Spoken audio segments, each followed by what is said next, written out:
This conference will now be recorded. And looks like we've got all of council present. I don't see Brian, but I'm sure he'll be along. Okay, so land acknowledgement is next on our list. As we gather, we recognize and acknowledge the traditional keepers of this land with whom we share today. The Township of Southgate is part of the traditional territories of the Anasabec, the Six Nations of the Grand River, Saugeen Ojibwa Nation, Haudenosaunee, and Saugeen Métis. The land that surrounds us is part of who we are as it reflects our histories. May we live in peace and friendship with all its diverse people. Okay. So first up, we have a second. Open forum. Is anyone signed up for open forum, Lindsay? No, Mayor Woodbury, no one signed up for today. Okay. So confirmation of the agenda.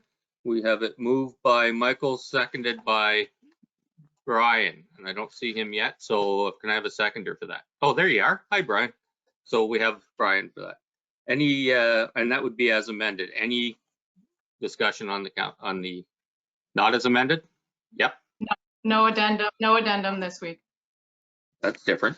Okay. So it's moved by Michael, seconded by Brian for confirmation of the agenda. Any discussion?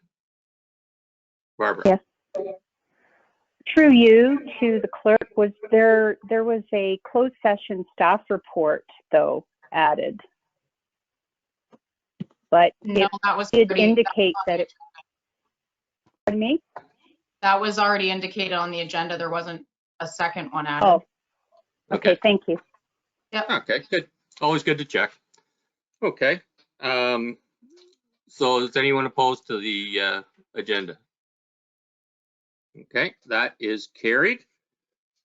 Any declarations of pecuniary interest, you can declare now or at any time. And then we have delegation from Corey Allen. To put it on the table, I have a mover of Jim and seconded by Martin for us to receive it for information. So welcome to the council meeting, Corey, and the floor is yours. Thanks. So I'm here today because I want to talk about, one, my local business, the employment opportunities, tenders that go out for hiring for local work, and the fire department as well. That was added in there also. So I guess long and short, we'll start with my business. So I started a business in town back in 2018. Along with working for the Township of Southgate. During that time, I've developed good working relationships with the developers in town, Flatto, the construction companies doing the work, Moorfield Construction, and the areas around us, you know, even into Wellington North, all that. So the next 20 years for me is great. It creates work opportunity for the infrastructure that we're building, and it also creates my goal. So my goal is to grow my company locally and create employment opportunities for people in this town, which is going to be an issue that arises as the town continues to build. Like, where is everybody going to work? That being said, it brings me to the issue I have where, you know, let's just get it out there. Since the lawsuit and issues that have been created, I'm red flagged, let's say, from working in town. I have text messages from your employees in town saying they've asked to use me. They've been denied because they don't want to ask the CAO. I've approached you, Mr. Woodbury, about this. I've also talked to Mike Shearson about this. And it's gone nowhere. You've told me that you would review this, get back to me. And I guess the issue I have with that is I didn't go looking for these issues or creating the issues. There was wrongdoing. That end of the day, it was proven in trial that that happened. But since then, I'm now red flagged on everything. So at what point do we start moving past this? So I understand you're maybe upset that I've tagged Southgate in some stuff, but I'm not the one that created the original issues. So I'm looking for a resolution on that. And I'll even add in, am I entitled to work in town? Because you guys placed a public ban on me also in, I'm gonna say it was 2018. I have exact dates on the notes somewhere. And to date, John, you and I have exchanged some text messages and Facebook messages. Threads back in June 06, 2019, June 07, which I've offered to send copies to. That was in my application. And it's gone as far as you, John, saying that you're going to bring it forward immediately and take action on it. Okay. And Lindsey Green, one time at a party at Martell Residence, told me that that lift has never been removed. So my question is, when does that start moving forward? You know, and to go further on, I have text messages from Corey Henry that stated people are asking to use you. Jim said no because he didn't want to ask Dave. Again, I've addressed this to you, Mayor Woodbury. Sorry, I do have some notes. I did offer to submit them, and note they weren't asked for, so I am reading off a couple of notes that I made. You know, and just up until all this stuff went down with the lawsuit, I actually had a really good working relationship with Jim Ellis. I have text messages with Jim when I started the company, how much your rates, it's nice to have a local truck in town close by. And I guess what I'm gonna go on to that towards Brian, Mr. Millen, is you commented about our 3.5 increase in the tax rate and how, you know, that's about par for the county, maybe a little lower. So the other issue I have with my company is I'm local, I'm right here. So how much money are we spending to outsource a company from, say, Singhampton on a long, let's say it's a weekend, and you now have to call that customer or that client, sorry. He's got to call his crew, get the crew in. So they got to report, they're on a weekend, they got to report to their shop and then to site. So you're looking at maybe an hour and a half. So if we're talking, you know, dollars and cents, how much time do we now have a crew in town sitting waiting for that support when we have a truck local available?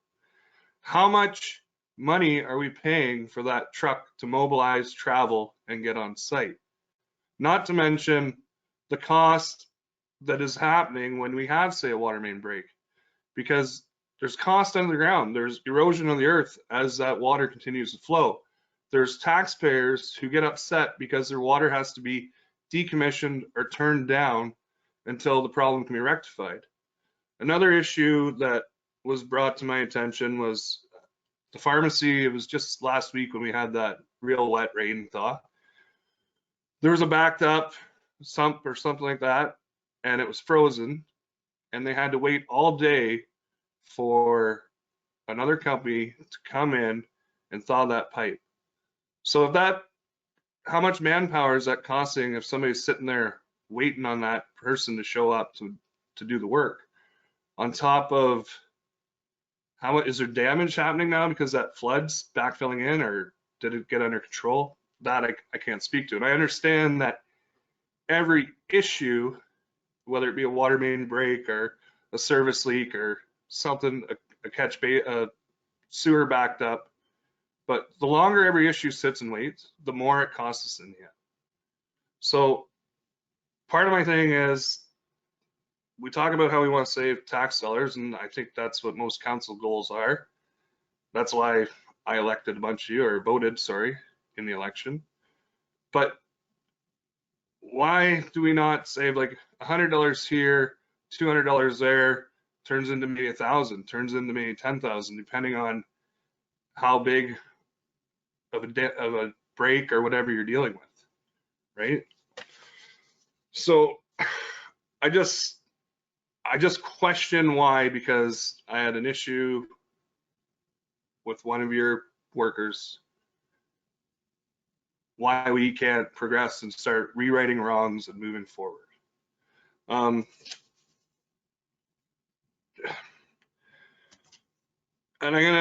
I'll jump to kind of my work relationship. So, you know, the fire department's put out that they're hiring. The township paid for me to get an education that I have excelled at, despite allegations that were founded wrong of cheating on testing. But how am I to apply? I would love to apply. The greatest thing in this community for me is to give back, in a sense. And being on that department, just an example, there was a resident on Gray Road 8, and Chief Malnick and I, this was back when things were good, him and I actually revived that guy. We had a save. You know, that is the biggest, you know, not even like it's the most rewarding feeling in that service, to know that you've saved somebody's life, that you've done something extra to help them. So up until all this stuff, I had a great working relationship with Jim Ellis. Today, Jim Ellis sees me on the street, he won't even make eye contact with me. Right? He sent me messages asking about the company, like I said before. How much are your rates? It's good to have a local truck. All this stuff that I have hard copies of. But because, let's say, Dave Miller and I do not get along, I can't work in this town. When does that change? When do we move forward? When it comes to, you know, even the hiring process, I did appeal a hiring issue back when I put in for the operator in training. You know, I went, I got the certificate, I had the licensing for the truck, I was on the department, I had a good working relationship, I had a committed working relationship, and I was denied the job. Okay, yes, and as most councils aware, I did appeal it, but I went through the proper channels of appealing it because I didn't understand why I had all the qualifications but was beat out by a person that say maybe didn't have the qualifications. And this isn't about him, and this isn't about that really, but at what point, when council is presented with somebody as a candidate and they're asked to bring them on, at what point do you ask questions? An example for that too coming up is there's a deputy chief position. I know a person that's applied to that deputy chief, and I can almost assure there'll be no consideration for that person who's got a long list of credentials. And the problem with that is that person didn't go out and create the issues that we're having today. It was somebody within your organization that didn't like that person and created the issues, and she protected herself. And that was proven again in a trial that you guys all heard. So if and when you guys hire a deputy chief, do you not think it's still discriminating if you've hired somebody that's been underqualified when you had somebody that applied and had all the qualifications? And that's, I guess, I come back to you guys state on how you're an equal rights employer opportunity, right? So where are the equal rights? Just because there was a past issue that was defended for the right reasons, that person's no longer considered, that person's deemed inhirable, not able to return, non-recoverable.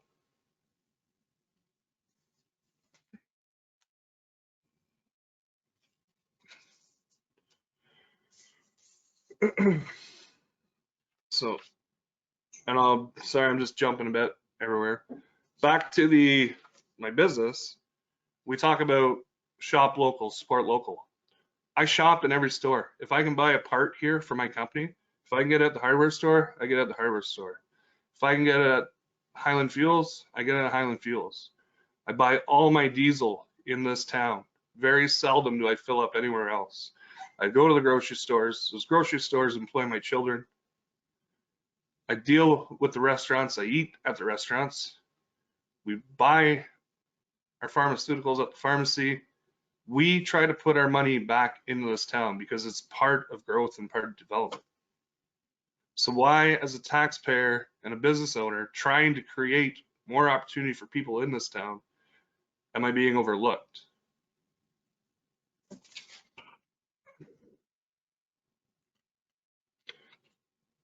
And I guess some of your answers might be, well, is there a tender for it? Did you put in for the tender? There is no tender that's ever been released on hydrovacing. There's not been a tender that I've seen released for emergency locate excavating. So, and I guarantee you, if there was, based on all of the contractors I work from in the area, I come in under a bit cheaper. I get the work done just as well as anybody else. I have good working relationships with everybody that I work for. And I meet all the requirements for WSIB, for the insurance requirements, and all of that. I guess, you know, I just don't know. I don't know where to go. I'm looking for a bit of direction. Again, John, not throw you under the bus, but I've tried to ask that. I've tried to be reasonable about it, and I'm not sure what my next steps are. And back, bounce around, back to the employment. I would love nothing more than to return to our fire department and give back to our community with the training that our taxpayers paid for me to get. And whether under the command of Chief Melnick, that's not the issue, right?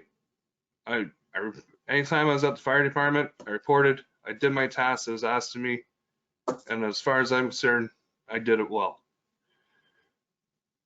I helped organize, and Jason Rice can speak to this even if you guys discuss it later.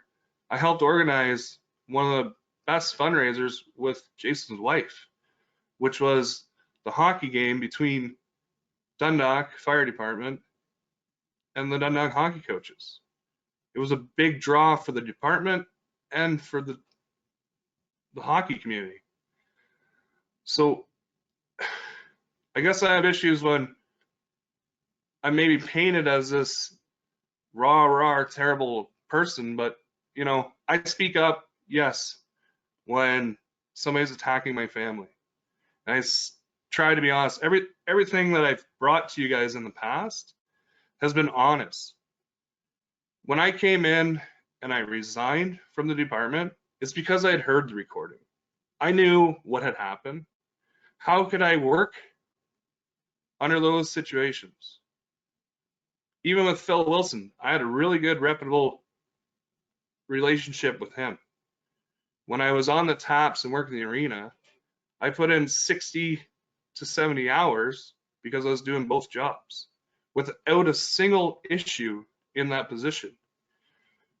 And then throw in some of the fire calls on top of that. There was weeks, and it's recorded based on pay stubs, there was weeks where I had 80 hours of pay being paid out to me because I was committed to the township. I was committed to doing a good job. So we probably don't need to go full 10 minutes, but to wrap it up, I'm looking for an answer of why I'm not being used, if one can be given at some point over discussion. I'm looking for the opportunity to return to my department and give back to my community. And I guess if that's not an option, I want to know how you guys can still say that you're an equal opportunity employer. So that's all I have. Thank you for your time. Okay, thank you, Corey. You know, we're always open to listening, and to one thing I would ask of you though is if you would like to, could you submit you said you had something in writing there. If you want to submit that to Lindsay, then we'll have it and be able to go over the points and things. I did, so yeah, that would be the way to go. Okay. And I guess, sorry, I did. Yep. Go ahead. Can there be a time frame on this? And I guess even address that public ban. The ban's never been addressed. We were going on 3 years here now. And yeah. Yep. Well, if you'd like to submit that stuff in writing, like that you said that you have, then we'll go over each one of them. Okay. Okay. Yeah. Yeah. I'll make sure of it, and if you want, I'll sit down with you somewhere and have a coffee and go over it. Or if you'd want it in writing, that's whatever. Like, Well, I know you and I have done that before, and I've just never had we've never had a firm answer on anything. And I mean, even with I could go back on the email. You said you get the ball in motion, and I'm not sure it was ever brought to council that the lift was going to happen. And that's dated.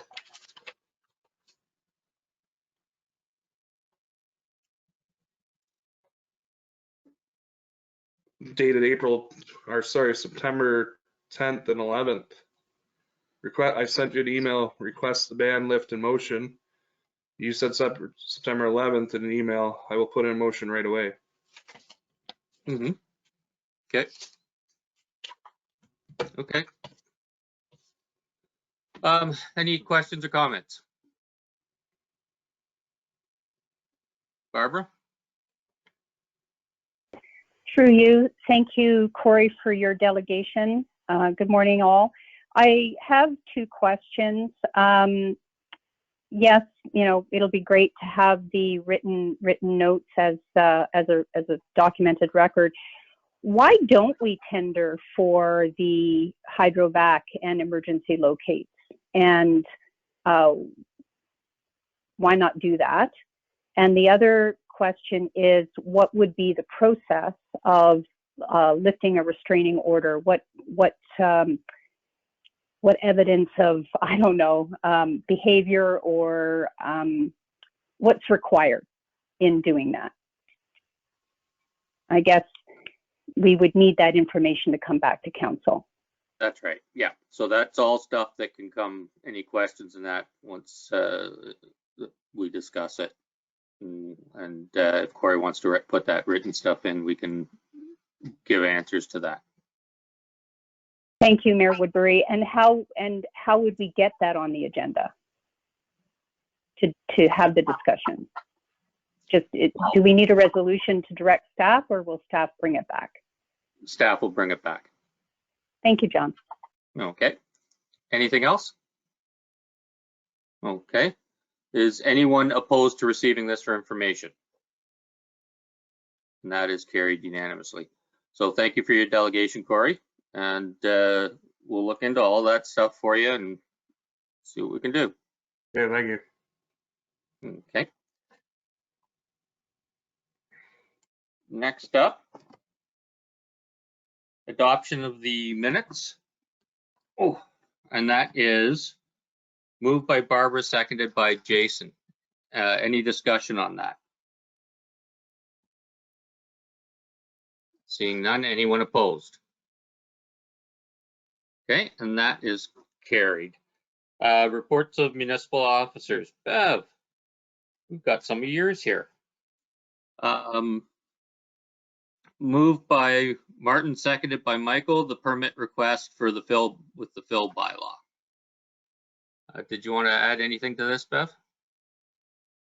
Yes, Mayor, thank you. Through the mayor, I just wanted to say this is brought back again, 2 or 3 months now. I just wanted to make sure that everyone is aware. The applicant is very well aware of the municipal requirements and the provincial requirements required for moving soil. And he's been they have been very agreeable to all our Southgate requests. Other than that, I think I'll leave it to prior discussions. Okay, thank you. Questions or comments? Brian. Thank you, John. and good morning, Bev. As far as the permit to move the soil, I have no concerns with that. I agree with you that you've done a great job of providing the information that council was looking for. My concerns this morning is the haul route. And I don't know how we fix the perception that you know, these trucks are going to cause all kinds of noise and dust and so on and so forth. Is there any other options in terms of routes to get this material into that subdivision? And I guess that question, I guess, is that your question for you, Bev, or is that Jim? Okay, let's go with Bev first. Well, through the mayor, I'd like to say that that would probably be a question for both Jim and myself, but that's something that I'm sure Jim and the contractor can work through and find a solution. Unfortunately, it's in a blind alley, so to speak, and there's only certain ways to get there. And no matter how we plan it, there are going to be people that aren't impressed with what we're doing.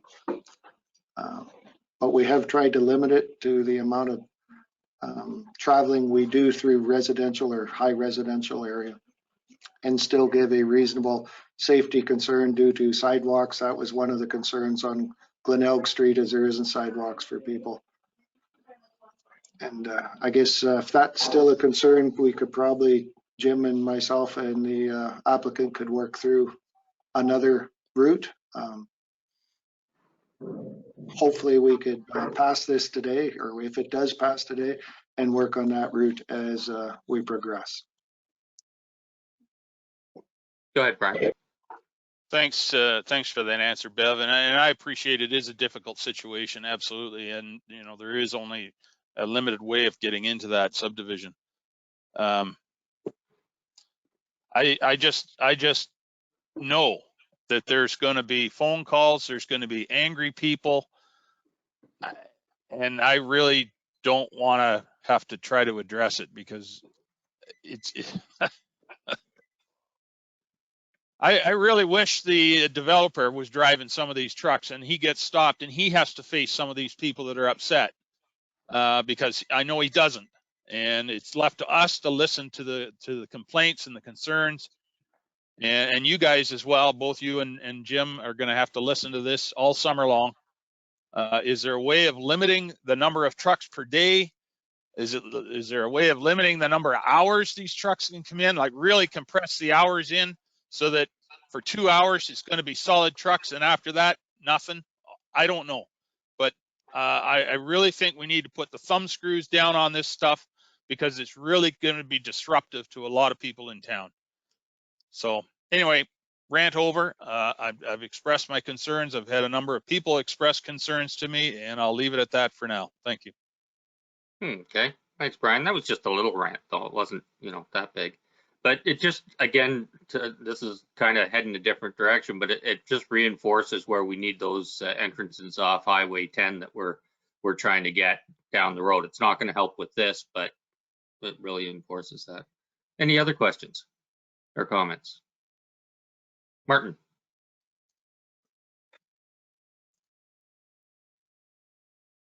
You're still muted, I think.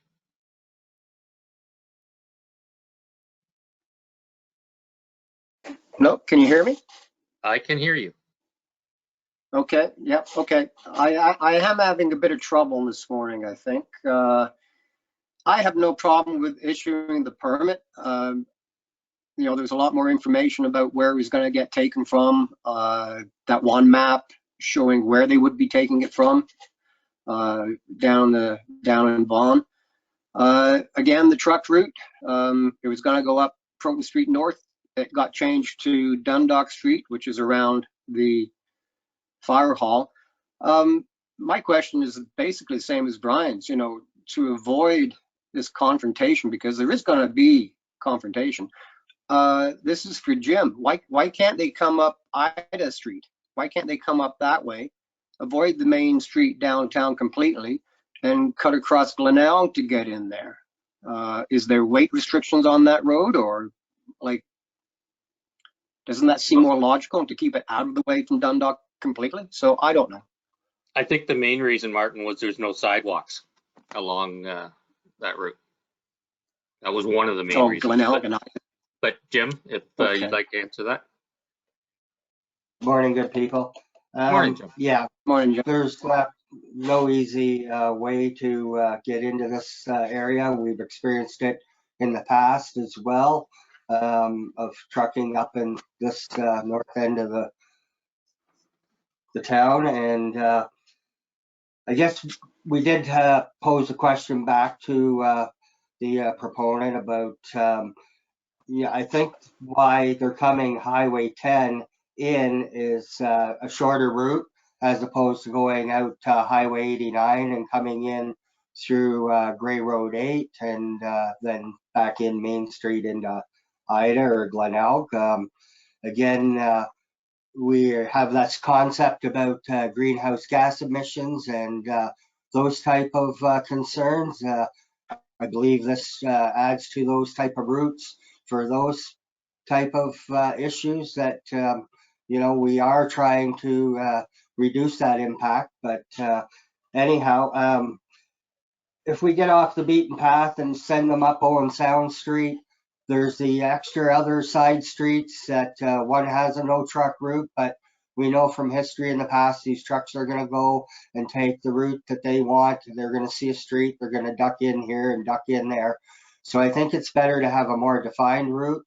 My only other option would be to create an exit route to reduce some and limit some travel in a certain area. So as for instance, say the trucks come in Dundalk Street and they have to exit out Glenelg Ida possibly, and then come back through Main. They are traveling past another school, High Point School, if it's a school day. And it's it's not a win-win for anyone. Hopefully we can get through it in a timely order, and the developer is committed to having things in his possession this time for as far as keeping the streets clean and looking after any mud tracking. So hopefully all that will be looked after right from the get-go. Okay, thank you, Jim. Go ahead, Martin. Yeah, just to follow up that to then, Jim. I said in the report maybe 20, 50 trucks a day, depending how fast they get it out. As you say, it's a hard go no matter what you look at. How long is the load? Is it going to be a week, 2 weeks, 3 weeks? I didn't see that in the report. Does he have a timeline to get the material out? Go ahead, Bev. Yes, through the mayor, the developer would like this to move on as quickly as they can. Of course, that's holding them up from doing anything else. The issue will be how much soil they can get out of the property they're bringing it from. There will be conditions or restrictions or just day-to-day planning of removing the soil from that property. And that's why we're estimating, or he's estimating 20 to 50 loads, depending on weather, how much they need to remove on that day. That is what it's defined to. It's more what goes on down at the removal site than what they can take up here. They could take it all up here. It's just how quickly can they get it. Okay, thank you. Okay, anyone else? Jason.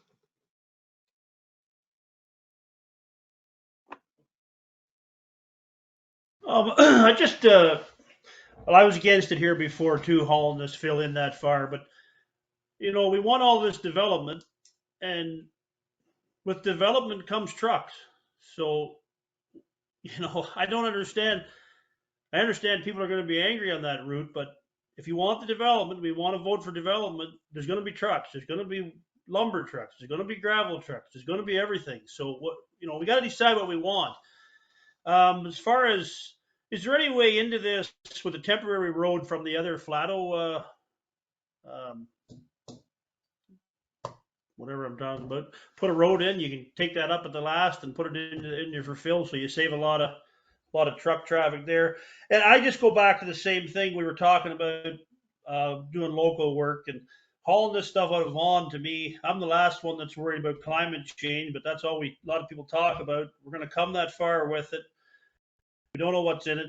The developer said at the last meeting that it's $600 a load if he gets it out of Strata. Well, he better make a few calls, because I did this weekend. You can get it a lot cheaper than that for pit runs. So I just got some concerns bringing it that far. I agree we should be helping the local guys out, and I still wonder about a temporary road, but I guess maybe it wouldn't work. I seen Bev shaking his head. So, but he can do a lot of stuff. Yep. And you're right. That was one of the nice things about where I lived before, was seeing the dump trucks going into the subdivision. A lot of them were local names on the door. So it was, that part was good from up here. Did either Bev or Jim want to comment on Jason's? I would say no. Yeah. But we heard your comments. Anyone else? Barbara? Good. Thanks, Jason. Through you, just a couple of follow-ups to questions that have been asked. The 20 to 50 trucks per day, was there an estimate of the total number of trucks that they anticipated requiring for this site, regardless of where they get the soil from? Bev? Through the mayor, I guess I've let the ball drop on that. I'm sure I could have calculated that out, because we do have a fill report from the engineers saying approximately how much fill would be coming in there. And we know how many tons a truck carries, so we should be able to come down to a reasonable number, but I did not calculate that. I apologize for that. And I certainly don't know the answer, so I don't know how much ton in. I guess it depends on whether you're half load or full load. The other question I had was the type of soil. Councillor Rice mentions, pit run, but my understanding is this isn't just pit run, pure pit run, right? It's a combination of and a percentage of clay and a percentage of this, and maybe that's a question for Jim. I don't know, because it's not just roads that they're building. Okay. I don't know who wants to take that. Bev? Because I'm all for local too, but. Through the mayor, no, this will not be, well, I don't believe it will be pit run of what I see coming out of the city of Vaughan. It is virgin soil, so I maybe shouldn't use the word soil, because a lot of people go to the black earth, but it's virgin material that whatever is in that area will be brought up. So thank you. Most likely not run, most likely not true sand, just a mixture of clay, stones, et cetera, et cetera. Same as if you dig a hole here, it could be a variety of every soil type. Except for here, when you dig a hole, you'll have water. Any other questions or comments? Therein lies the issue, that you need the soil. Yeah. Any other questions or comments? Okay, is anyone opposed to this motion? And that is carried. Oh, Jason, you're opposed? Or do you want to? Yeah, okay, we have one opposed. Oh, Mayor Woodbury, I'll do a recorded vote just to have it, since we have an opposition. I'll wait here. Okay, recorded vote called for staff report CBO 2022-001, soil permits request as per fill bylaw 2017-049. Councillor Dobreen? In favor? Councillor Shearson? Yes. Councillor Crew? Yes. Deputy Mayor Milne? Yay. Mayor Woodbury? Yes. Councillor Rice? No. Councillor Shipston? Yes. By a vote of 6 to 1, that's carried. Thank you. Moved by Barbara, seconded by Jim, and this is 9.1.2, the building department vehicle purchase. Did you want to add anything to this, Bev? Go ahead. Through the mayor, I think I've written it down here, but I will speak or say again that this is to replace a vehicle that was on last year's budget, 2021. It was purchased, and then we received comment that they couldn't fulfill their contract. We went back to them and asked them if they could supply us with a different vehicle, and they gave us quotes, but the quotes were well above what we had allowed in the budget. So rather than going back after a 4x4 vehicle to transfer down through the ranks, we've decided we would stay within our budget and go after pricing on an SUV, four-wheel drive or all-wheel drive vehicle for 2022. And hopefully, I have been told they are more readily available, whether that becomes a fact when we release the contract or not. That would be it. Okay, thank you. Yeah, I know there was a lot of issues, especially last year with computer parts for vehicles and things like that. There was a lot of them sitting mostly assembled. Any questions or comments from council? Michael? Yeah, I was reading the tender package and I noticed that it says all-wheel drive. It doesn't mention 4x4. A 4x4 is cheaper than an all-wheel drive just because it's more electronics in there. So I'm just kind of wondering if people won't tender because just for a 4x4 versus all-wheel drive. If we could add that in the tender form so they could, you know, if it can save us some money on a couple vehicles, it could be worth it in the end. We can always put it in four-wheel drive on a snowy day if we need to. The rest of the time, it wouldn't be needed. Okay, good comment. Yeah, thank you. Any other questions? Brian? Thank you, John. I noticed in the options required, remote start. Is that a deal breaker? Why would we need remote start? I'm not sure. No, I think through the mayor, no, it's not a deal breaker. It was previously there in the 4x4, and I guess I didn't remove it. We currently only have one vehicle that's remote start. It's mine, and I do not use it, to be on the clear side that I'm not one for wasting fuel and changing the economy. So it sits there and never gets used. So we do not require that. That's fine. Yeah, no, I just wanted to be sure on that. I had the same concern as Mike did. If a vehicle didn't have the remote start, it wouldn't be eligible, but I'm happy to hear that's not the case. So thank you. Okay, thank you. It's good to have Brian happy. Barbara?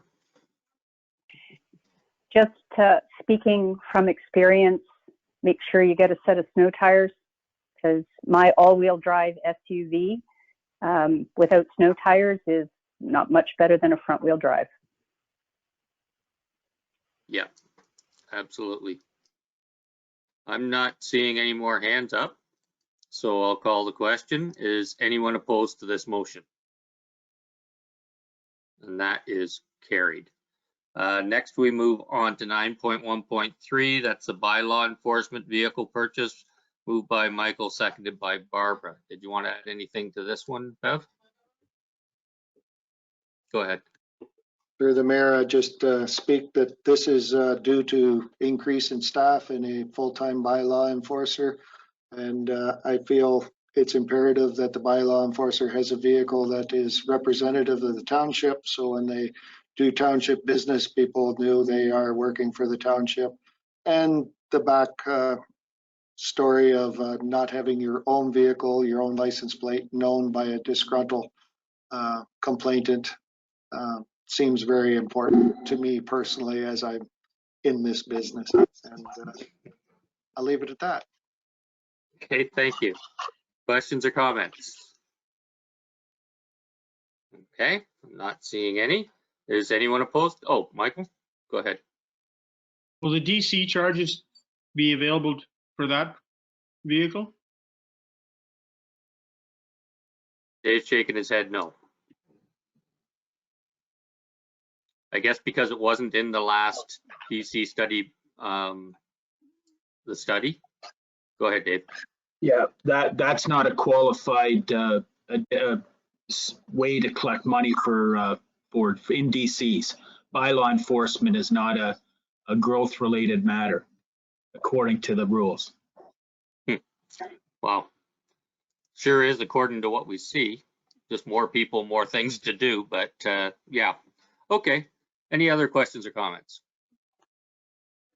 Seeing none, is anyone opposed to this? And that is carried. So thank you, Bev. Next, we move on to 9.2.1, and that is moved by Barbara, seconded by Jason, and that's a lawn maintenance contract. Is Kevin here? Oh, there you are, Kevin. Did you want to add anything to this? No, not really. It's just a biannual contract. There is one change from the previous contract is our programmer is getting busy enough to the point that we are subletting back out into the tender, the Hopeville Works Depot, Swinton Park Community Center, Croton Station Park, and the Innistogue Cemetery that our programmer had been cutting the last 4 years. So with his time restrictions now due to programming, we are added that back to the agreement. Okay, thank you. Questions or comments? Brian. Thank you, John. Kevin, what areas, if any, will the programmer still be cutting grass in?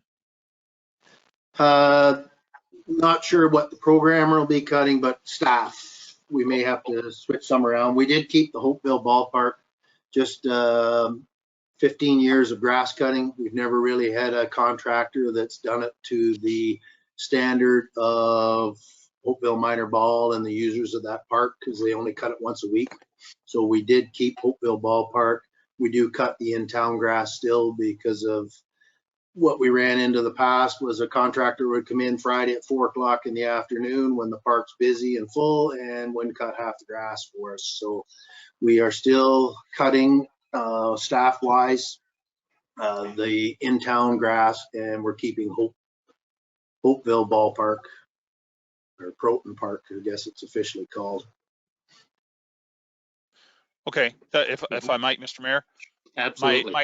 Thank you. My concern was less what the grass areas are that are left cutting, as opposed to the programmer's time. And I appreciate there's some give and take there of what staff is actually going to be on the lawnmower, but with the dramatic increase in demand for rec services, I think we need that programmer doing that as opposed to cutting grass.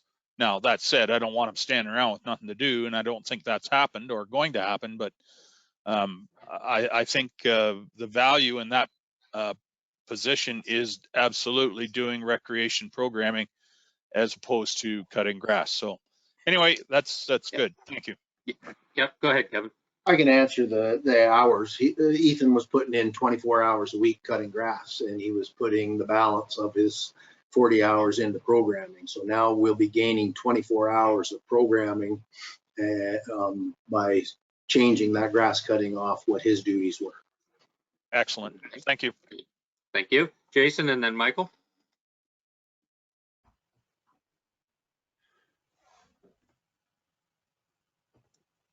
Well, I was just kind of wondering what kind of money this is going to add to it. Like, what are you foreseeing the costs for those extra 4?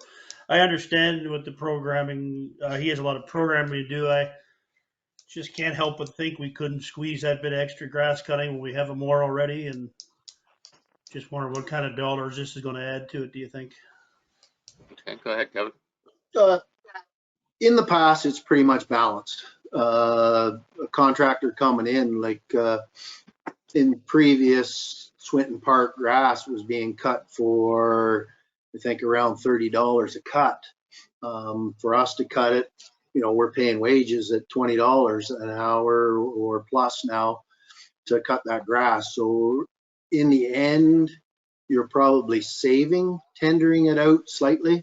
The reason we didn't tender it all the way along was just to give that programmer that hours to get that full time. So I don't think there's really going to be a whole lot of cost increase by going back to tendered. It just creates an opportunity for more programming. So why don't we just tender all the grass if it's cheaper than every place?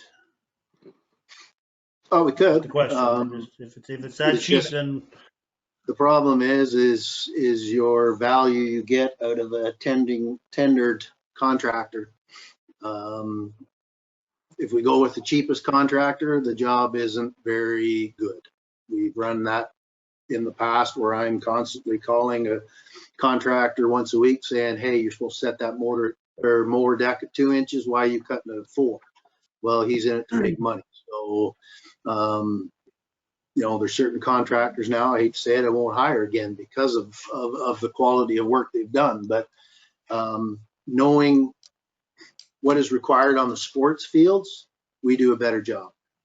What time-wise in around town and kids playing in the park, we can manage that time better. So it's kind of a give and take. Yes, we could tender more out, but just my personal experience is that some spots we have to do it to do a better job.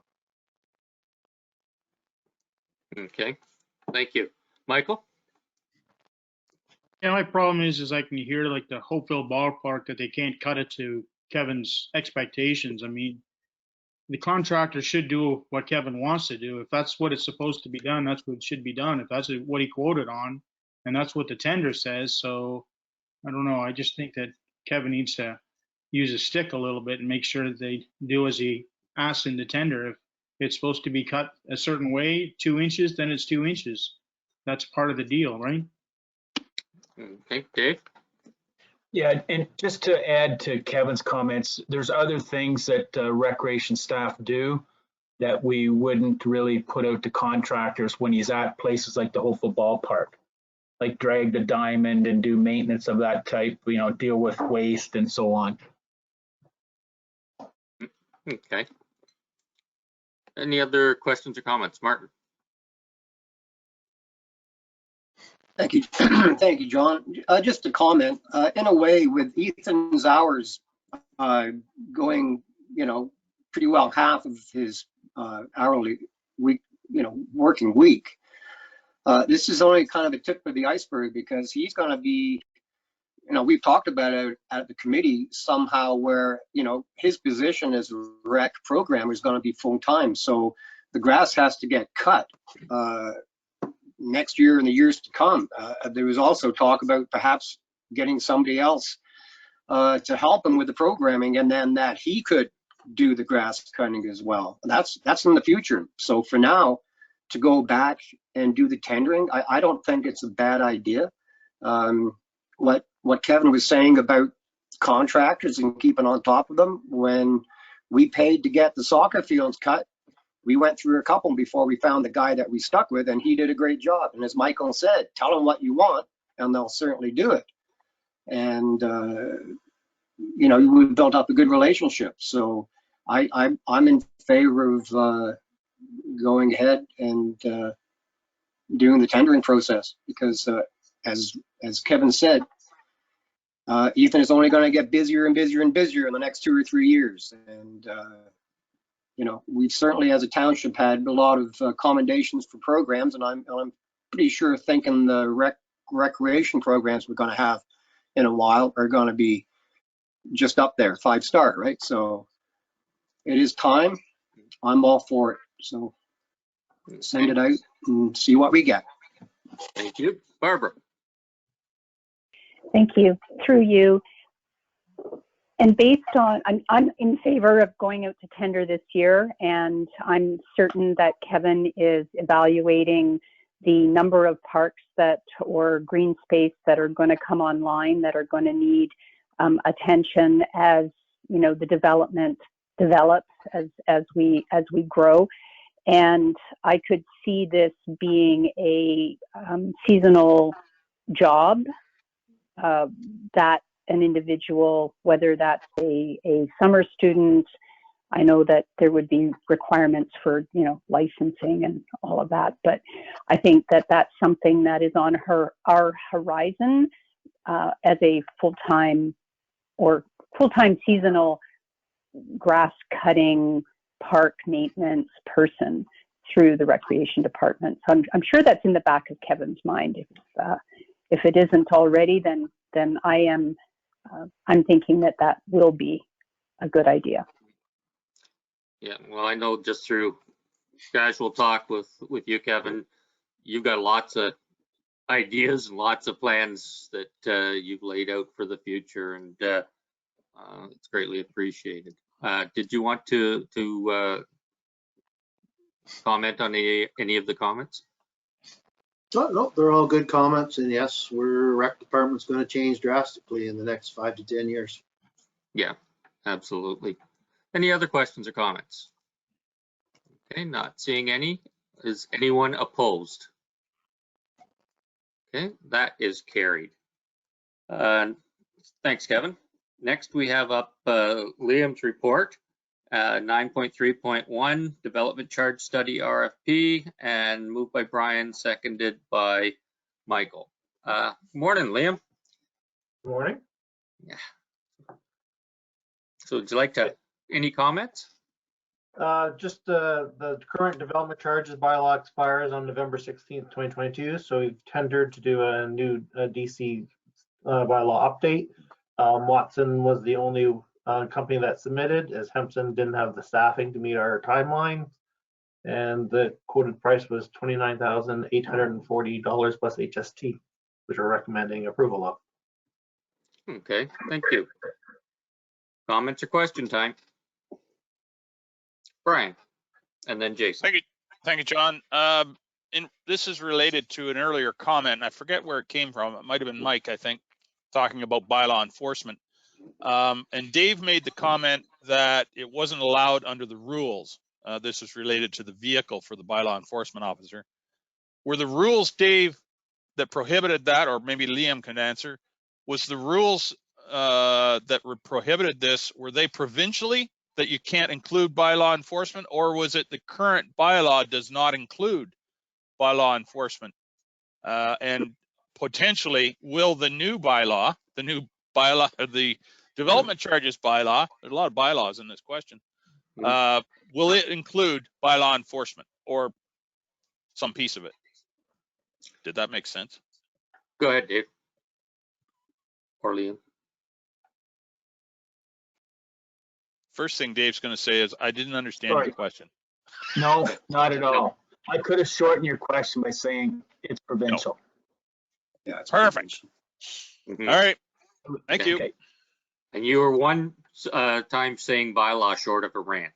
So, Jason, you're up next.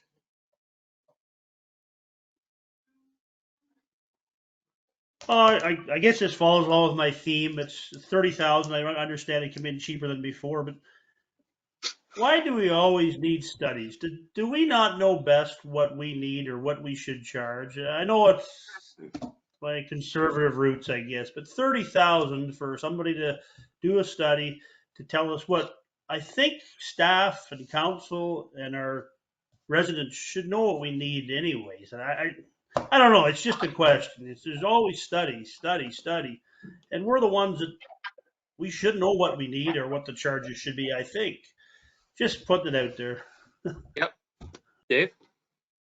Yeah, and I don't disagree with you, but I think Liam would agree here.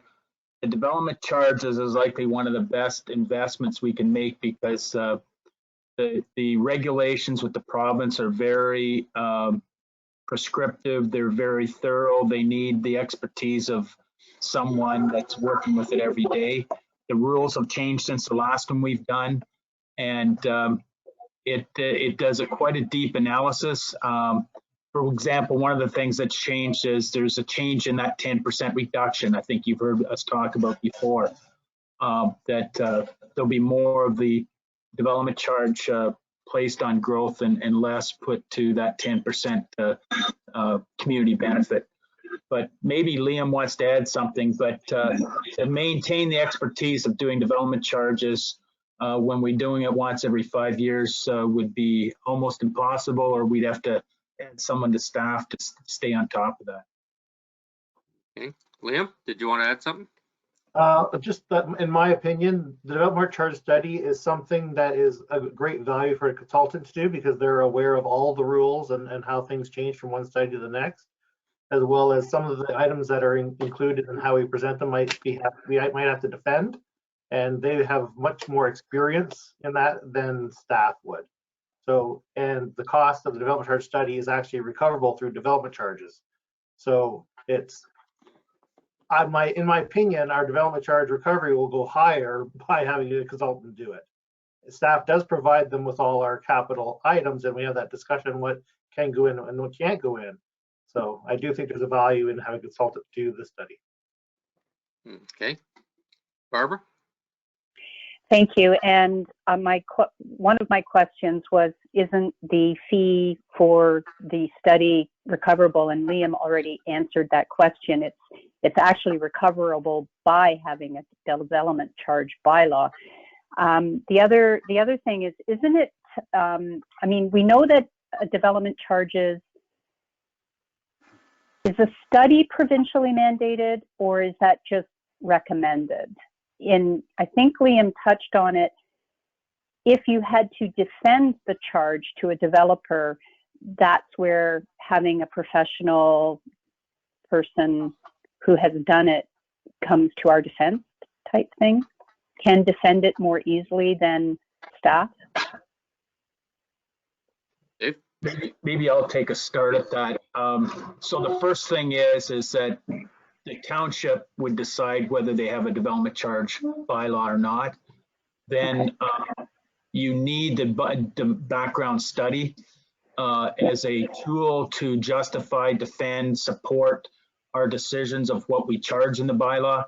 And that way, then that is a document that would be out there for a peer review or a review by the interested parties, which would be developers.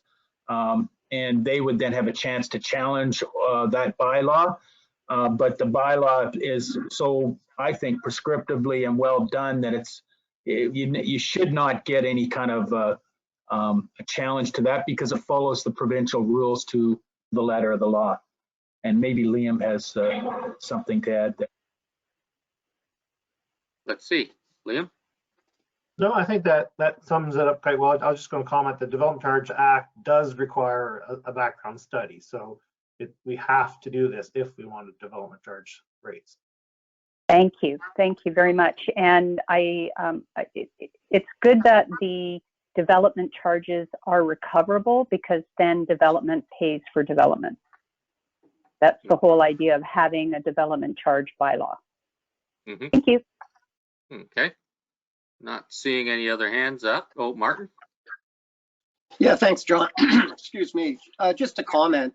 In a way, I kind of agree with Jason. It does seem sometimes a lot of sending stuff out for that we know, but I think in this regards, as a DC study, and because of items mentioned about dealing with developers, dealing with contractors, dealing with whatever, it's good to have somebody outside come in because they'll certainly have a better sense of neutrality, which if we did it ourselves, we might not. I don't know how that works. The only query I had, we only had the one come in from Watson's, but it says in the comments that they were emailed directly to Hempson and Watson. So I'm assuming we've used these people before, and in saying that, they'll have a better kickstart to doing the study because they know what's happening in Southgate. I know what's happening with Dundalk. So it might have been a lot more expensive without that background coming in. So just a comment. Okay. Liam? I'm all for it. Yep. I just want to comment is, to my knowledge, Hempson and Watson are the two largest companies that do these studies in the province. There are probably other companies that do them as sort of as a side business type thing. But so that's why whenever we issue a tender and we know there are specific providers of that service, when we release a tender, we usually send it to the ones that we know provide the service, so to make sure they're aware of it. And that's why Hempson notified us that they didn't have the staff to meet our timelines. Mm-hmm. Dave? Okay, that's great. Thank you. And I just want to add, maybe write your questions down that you asked us today, and we'll get a better explanation. But development charge process is a meeting with council, and we'll have a very prescriptive, dedicated meeting to development charges and understanding the process and explaining it that Watson will provide as part of this study work. So that meeting, I think, is really, really important to educate and inform and update council and staff on this whole process. Yeah, thank you. Okay, not seeing any more hands. Is anyone opposed to this? And that is carried. Thank you. Thanks, Liam. Next up, we have Jim with 9.4.1, the award recommendations for equipment for 2022, moved by Michael, seconded by Jason. Hello again, Jim. Mayor Woodbury, can I declare Sure. a pecuniary interest in this? Absolutely. I didn't even realize till the other night that I've got a family member in the tenders, so I'm going to declare that. Yep, just send the paperwork to Lindsay. Thank you. Yep. Jim, would you like to add anything to your report or explain anything? No, just take any questions if there are any questions. Okay, thank you. There's a question, Michael. Oh, let's go to Lindsay first because she's might have something here that changes things. Yes. Sorry, Mayor Woodbury, we need a different seconder then, because Councilor Rice seconder, please. Okay. Yep. Martin's got his hand up, so we're Thank good you. there. Okay, go ahead, Michael. I'm just kind of wondering from our delegation this morning there that hydrovac, why we wouldn't have that on the tender if that's something that we could put for another year, get it in there, because we often use it for in emergency situations. So I really do think we should have that in there, that we have it out front, that we know what the costs are. Okay, thank you. Other questions or comments? Oh, Jim? And then Barbara. Yeah, historically, we've never tendered for that service. But again, these quotes for these services are a list. And yes, they provide a price, but if we can't get that service that day and we require it, we go down the list to the next one and carry on such and forth so we can fulfill our requirement if it needs to be that urgent that day or whatever. But okay. That's generally how these type of quotes work. Okay, thank you. Barbara. Through you, there's a difference between a request for proposal or a tender and an expression of interest. And I know that we have, through the Conservation Authority, gone out for expression of interest to establish a list of companies that are pre-approved so that staff in those emergencies go down the list. As you mentioned, Jim, there's if you can't get someone on one day, you may have to go to another one, but it would be good to have for emergency locates and the hydrovac services either tendered or an expression of interest so that staff don't need to wonder who to call. Just to go down the list and whoever is first available, because it is a time-sensitive service for both usually. Okay, thank you. And do we need to provide direction to create a new tender or a new expression of interest for those services today, or will that just come back? Mayor. Looking for comment from staff. I think that probably we could have. I don't like doing things one at a time. So if we could have staff look at what would be tendered, then we can do a few, if there are, or none, if there are none. That's my opinion, anyways. But Michael. Yeah, the same thing. I see the backhoe rental quote. Is that just for at the gravesite only, or is that for water main breaks in town when we need a backhoe? We be using this same service, or do we have somebody else? Go ahead, Jim. No, that's for the general backhoe service. So that would include a water main break, getting a hoe out for beaver dam removal at the roadside, any of those type of backhoe type services. Okay. So, Barb, did I get your question answered, or would you like further? I'm not sure. Do we need a resolution to have a report come back with regard to tendering, or whatever term we want to use? The Lindsay? emergency, Lindsay's got her hand up. Absolutely. Yep. I wrote an amendment if we want to, like, are we looking to do that for this year? Like put a new tender out, or just starting in 2023? Like I have an amendment wrote up that council directs staff to tender for hydrovac and emergency locate services in 2023 and future years. I just kind of wrote that based on the conversation, but I just don't really know what direction council wants to go. Dave's going to comment, and then Barbara again. So I would suggest that we do that as a separate thing at another meeting. This is about awarding and not tendering.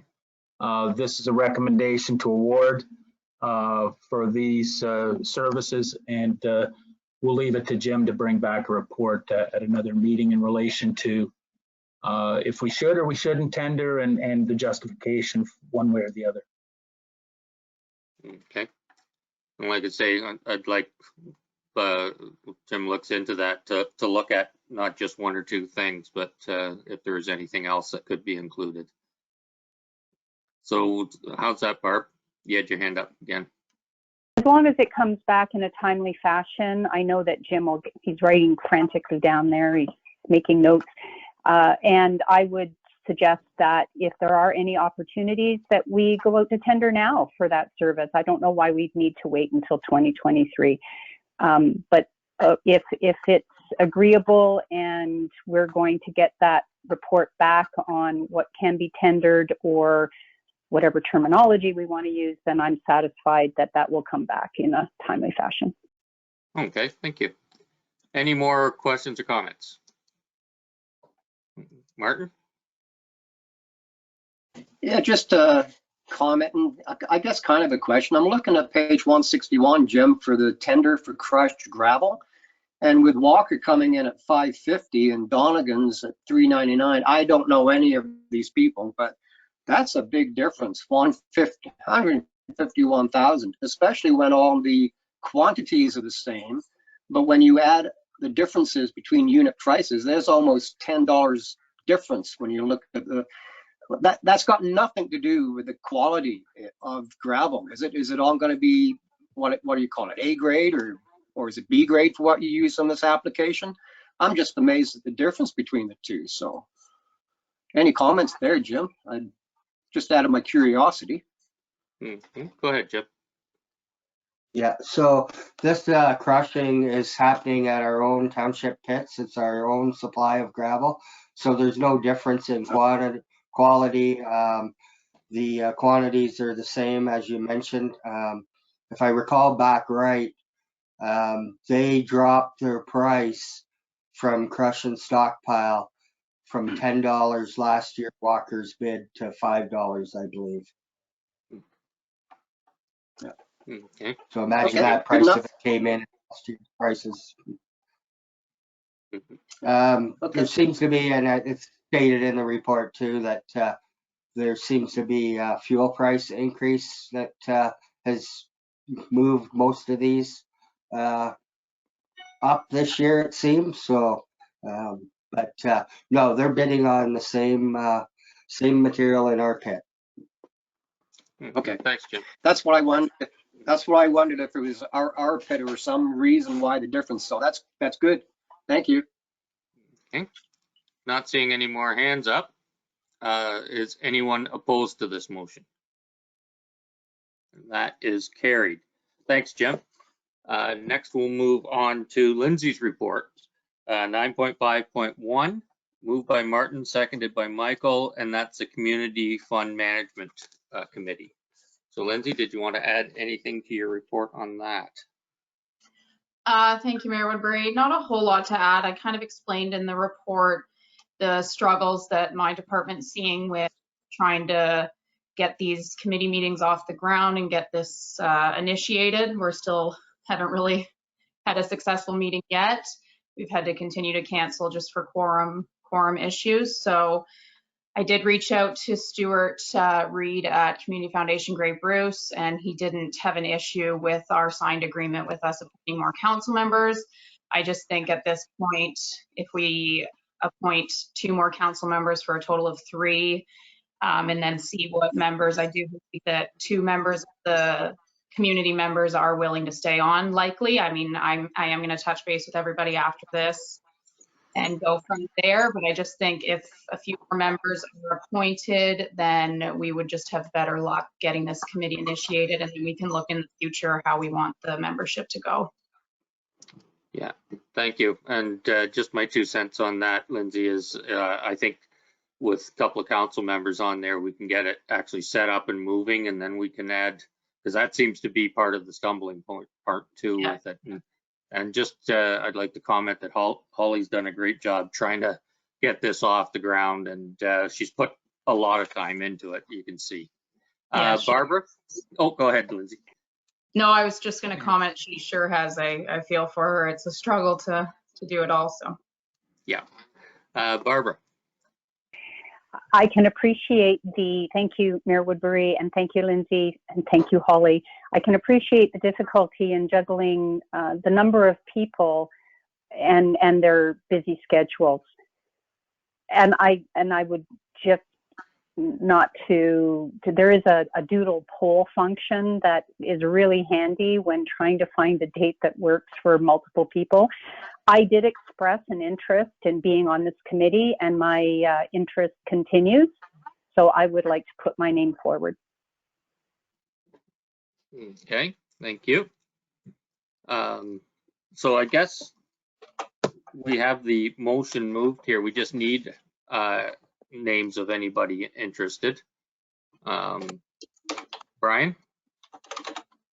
I'll in the absence of anybody else, I'll volunteer as well. Okay. Was there anyone else? Yeah, if there's another council member that has a burning issue or a burning interest, by all means, I'll stand aside, but I'll. Okay. You're probably one of the most knowledgeable ones here, though, of these funds. Oh dear. Well, if that's the case, there isn't much knowledge around the table then. Okay. Oh, is agreeing with you bad? Martin and then Jason. Yeah, thanks, John. You kind of answered my question. Like, I will certainly put my name in for Marvin if we need to. I was going to ask that. I thought Brian did have some dealings before being a board director or something, so he certainly is knowledgeable. I guess this one question is for Lindsay or Holly. You couldn't achieve quorum. Can you remind me, or when were the meetings? Were they during the day or in the evening? Go ahead, Lindsay. They were Monday evenings at 7 p.m. At 7, like, okay. Second, I believe it's always the second Monday of the month. Okay. And one of the issues was that we'd have enough for quorum. Just dropped a bunch of stuff, huh? We'd have enough for quorum for answering the call out, but then the day of the meeting we wouldn't. Is what the problem was a lot.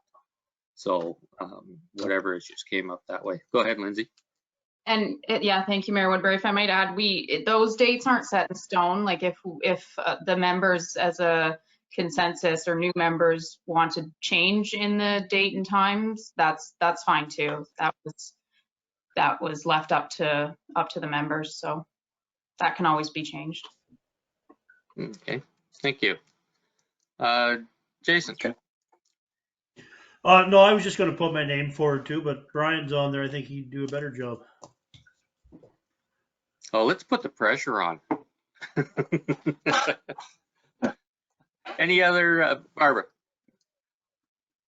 I mean, if I'm with Brian, I mean, I'm interested in the committee, but I do have, and I'm available Monday evenings.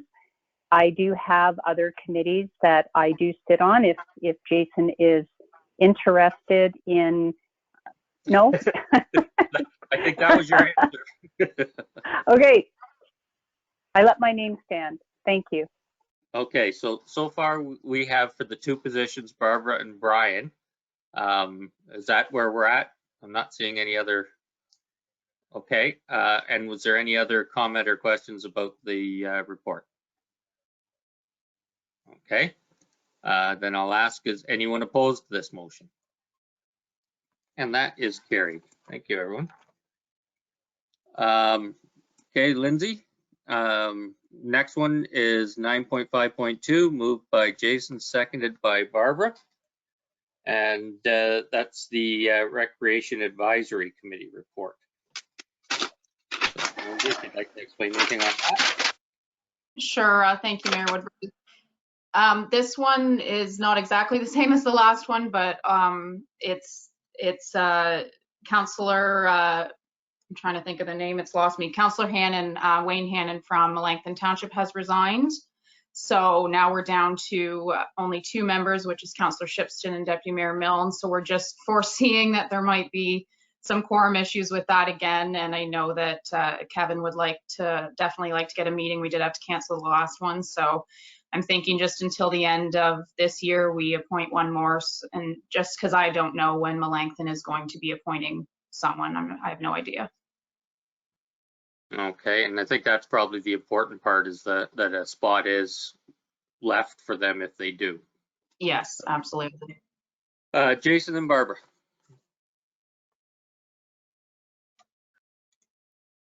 Yeah, well, if nobody's interested, I can put my name forward for this one if that works, or if somebody else wants it again, they can have it, but I will put my name forward.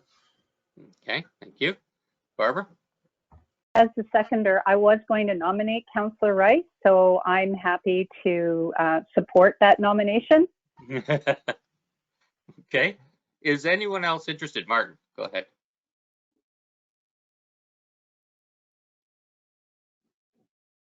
Yeah, my lip reading skills are really bad today, so oh, there you go. I put the $5 in my jar.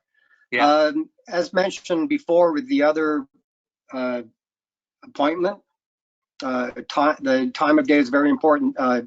Lindsay should tell Jason that it is a 2 o'clock meeting in the afternoon, so that is something for Jason to consider. If he knows that already, that's great, but definitely something to think about. So I'm okay with that nomination. So. Great, thank you. Well, not seeing any other suggestions, and I'm sure you want to do it because you said you did. So if there's no other comments or questions, is anyone opposed to this motion? Then that is carried. Well, welcome to that committee, Jason. So thank you. I've got almost 25 after. How about we take till 10:30 and then start Dave's reports instead of pausing partway through. Okay, so we'll see each other in about 7-8 minutes.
Where did everybody go? Ah, there. We took a short break.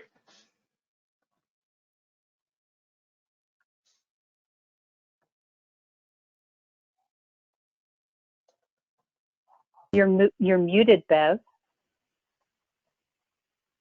Maybe that's the best thing sometimes. I saw your lips moving, but Yeah, sometimes they move long before my brain thinks, but anyway.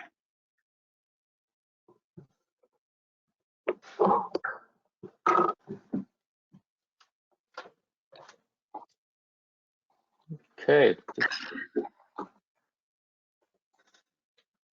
There's 5 of us back. 6. Okay. We'll just get started on this as Jason. So next we have Dave's reports, 9.6.1, moved by Michael, seconded by Jim, and that's the Dundalk Old Town Hall update. Dave? Yeah, so just bringing this report back, it's been slow moving. We had planned on something for December, but that was a bit aggressive. So we're now bringing it back to discuss, and you see the resolution before you. We're looking at rewriting the original Team Town Hall agreement. They're looking at taking a lower responsibility type role and bringing Junction Community Initiative into the picture to be a partner in that, and looking at more of a cooperative management type board to manage the affairs of the town hall. And we've also brought forward the original agreement of purchase and sale and lease back with Wellington Capital Corp that is, I think, pretty close with likely just some legal review to iron out some details in that document. So we present this to you for further discussion and bring back to the March 16th meeting for further approvals, and maybe some the agreements with Team Town Hall that we're working on and Junction Community Initiatives, hopefully March 16th and at the latest April the 6th. Okay, thank you, Dave.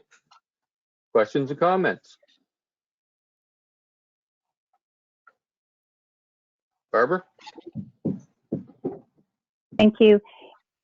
I'm unfamiliar with leases in how they work, but I know that it includes a COLA increase annually. Therefore, the generosity of the donor each year declines if the lease rate goes up. And for 20 years, that $35,000 a year, the value of that $35,000 will be less over time. Would there be a renewal opportunity for the naming rights throughout that 20-year period, something to consider and negotiate, perhaps a 5-year renewal of, when they see some value? Or I'm just wondering, because that, it's great. It's very generous of Flato to support the Old Town Hall and it's the Arts and Culture Initiative. Greatly appreciative of that. Just curious. 20 years is a long time. Yeah, so that's a separate agreement that we haven't even started yet. We have agreement in principle of a donation. I mean, even the amount of the donation per year for naming rights hasn't been officially established, but it's in the area of 35,000. Usually those types of agreements aren't indexed, but we can look and see if there is some precedent for that type of thing. Like, for example, the one for the Southeast Gay Community Health Center naming rights, I don't believe was indexed, and we'd look to template off agreements like that. But that's another discussion for another day. Thank you. Mhm.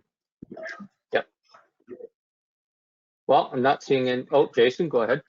And then Brian.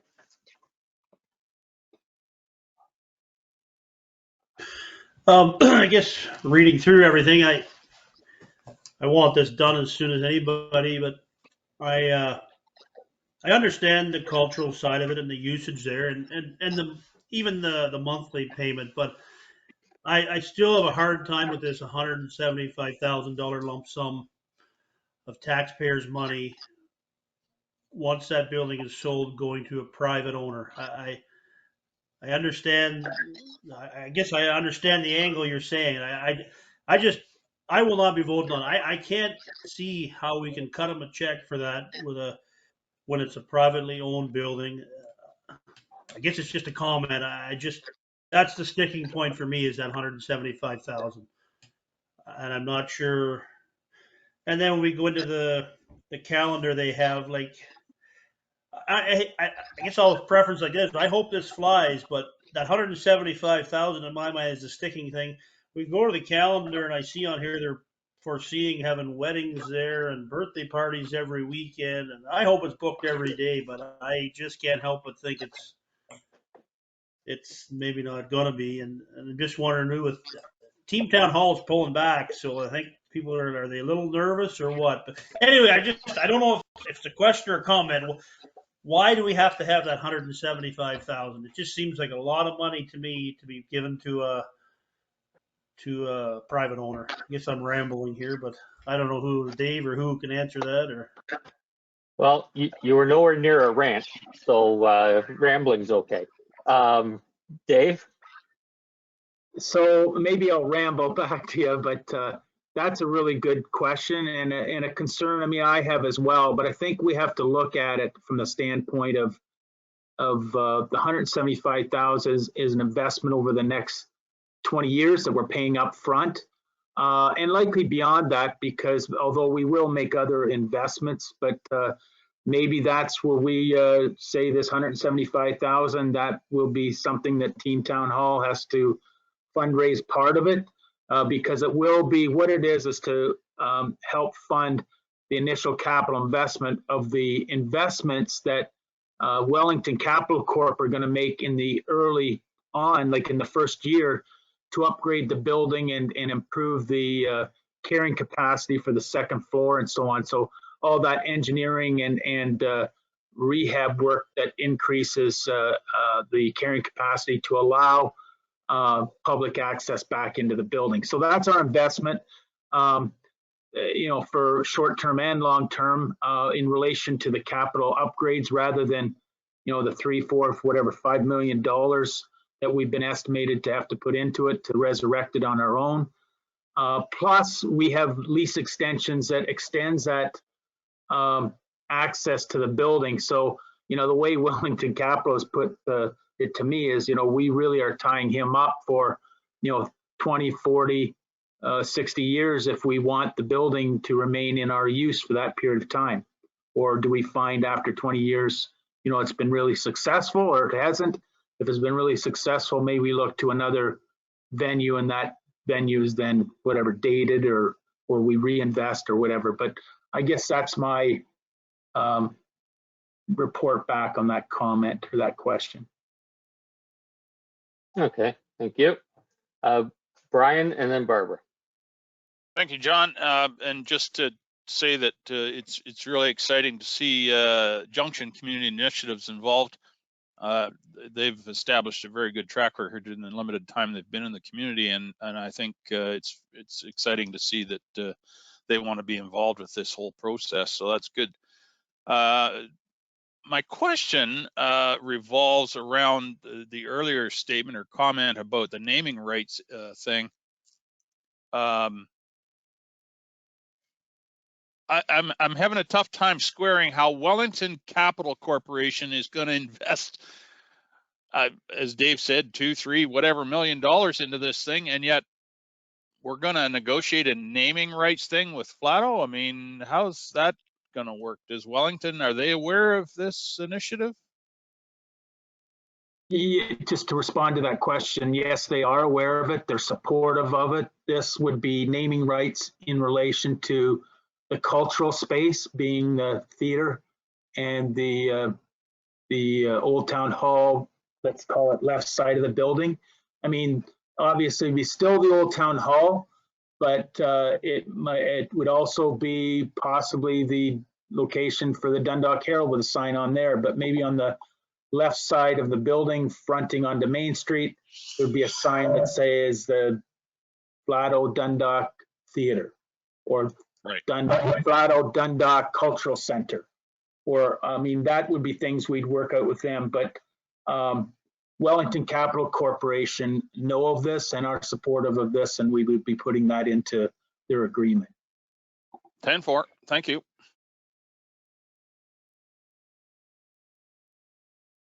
Barbara, go ahead. Thanks. Thank you. Something that we haven't discussed, or maybe we have, and it hasn't actually been put out on the table as to where that $175,000 would come from. It's certainly not in this year's budget and wouldn't be required until 2023, I would imagine. But we do have the Eco Park Fund that is specifically designed to invest in something like this, where they can be recognized. We have the Solar Fund as well, not so much geared to Dundalk, but the Eco Park Fund has significant reserves, and that will help alleviate or reduce the impact on taxation, and perhaps there's other reserves as well. So I'm supportive in getting this done, and hopefully it'll all work out. Okay, thank you. Any other questions or comments? Jason, go ahead. And then Martin. Well, as I guess, thanks for saying what you did, Dave. I just, like, what is in this for Wellington Capital Corp? I don't understand it. When I just can't get past putting money to a private owner, and then I don't understand what's in it for this company or this man. Like, I know it's feel good, everybody, but like nobody does nothing for free these days. So I don't know. I'm just leery about it. I can't get past that $175,000. Doesn't matter where it comes from. It's still taxpayers' money, and why would he even want to do this? I don't understand. Or why would we want to put that money in there to a private building? I guess I'm just asking again. I'm not sure what I'm asking. Okay. Well, let's see what Dave answers. So and Brian. Again, I think it's a really good question, because I posed the same question to him, not in that terms, but I said, well, why are you doing this? And he has a fascination for the building. He wants a place that's unique for the Herald, is the way I understood it, as a business. And he has done these kind of things with older buildings, bringing them back to life, and that's kind of another one of his passions, and he enjoys, or he likes this community. So that's, in a roundabout way, maybe not in the right order, but that's what he told us. It's not just about the money for him, but at the same time, he's, he says, why am I doing this? And he says, I ask that question myself sometimes, but the investment that he's going to put into it would be many times 175 in the first 5 years, for sure. Okay, and I think just before I go to Martin, Brian, did you have a comment on that as well? Yeah, I did, real briefly. I was just going to say, as counterintuitive as it might seem, I've always found it dangerous, or maybe not dangerous, but it's always tricky if you're questioning someone's motivation. And it's something I've tried not to do over the years, because there's all kinds of things that motivate people to do different things. And generally speaking, motivations are not something that you should question. How they're going to do something, lots of questions there. But why they would do it, it's people have a lot of reasons why they do things. the 175,000, I can appreciate Jason's concern, but if you step back and look at the broader picture, the town hall has sat there unused for, I don't know, 6-7 years now. This council, and we've discussed this before, this council, any council, can't go on doing that because the building is deteriorating as we speak. And if we don't invest the money to either tear it down or fix it to be usable, then we're not doing our job. And 175,000, I would suggest, is a pretty reasonable sum to get that building back into community use. Certainly it's going to cost a lot more than that, but we have an investor who is motivated to invest that money to get that building back to circulation. And I think it's a benefit to the community. And if 175,000 is what it takes to do it, then I think over the span of time that building will be used once it's improved. I think that would prove to be a pretty good investment. So just those are my thoughts. Thanks, Mr. Mayor. Okay, thank you. Martin. Thank you, John. You know, the 175,000 is over a long-term program, what have you.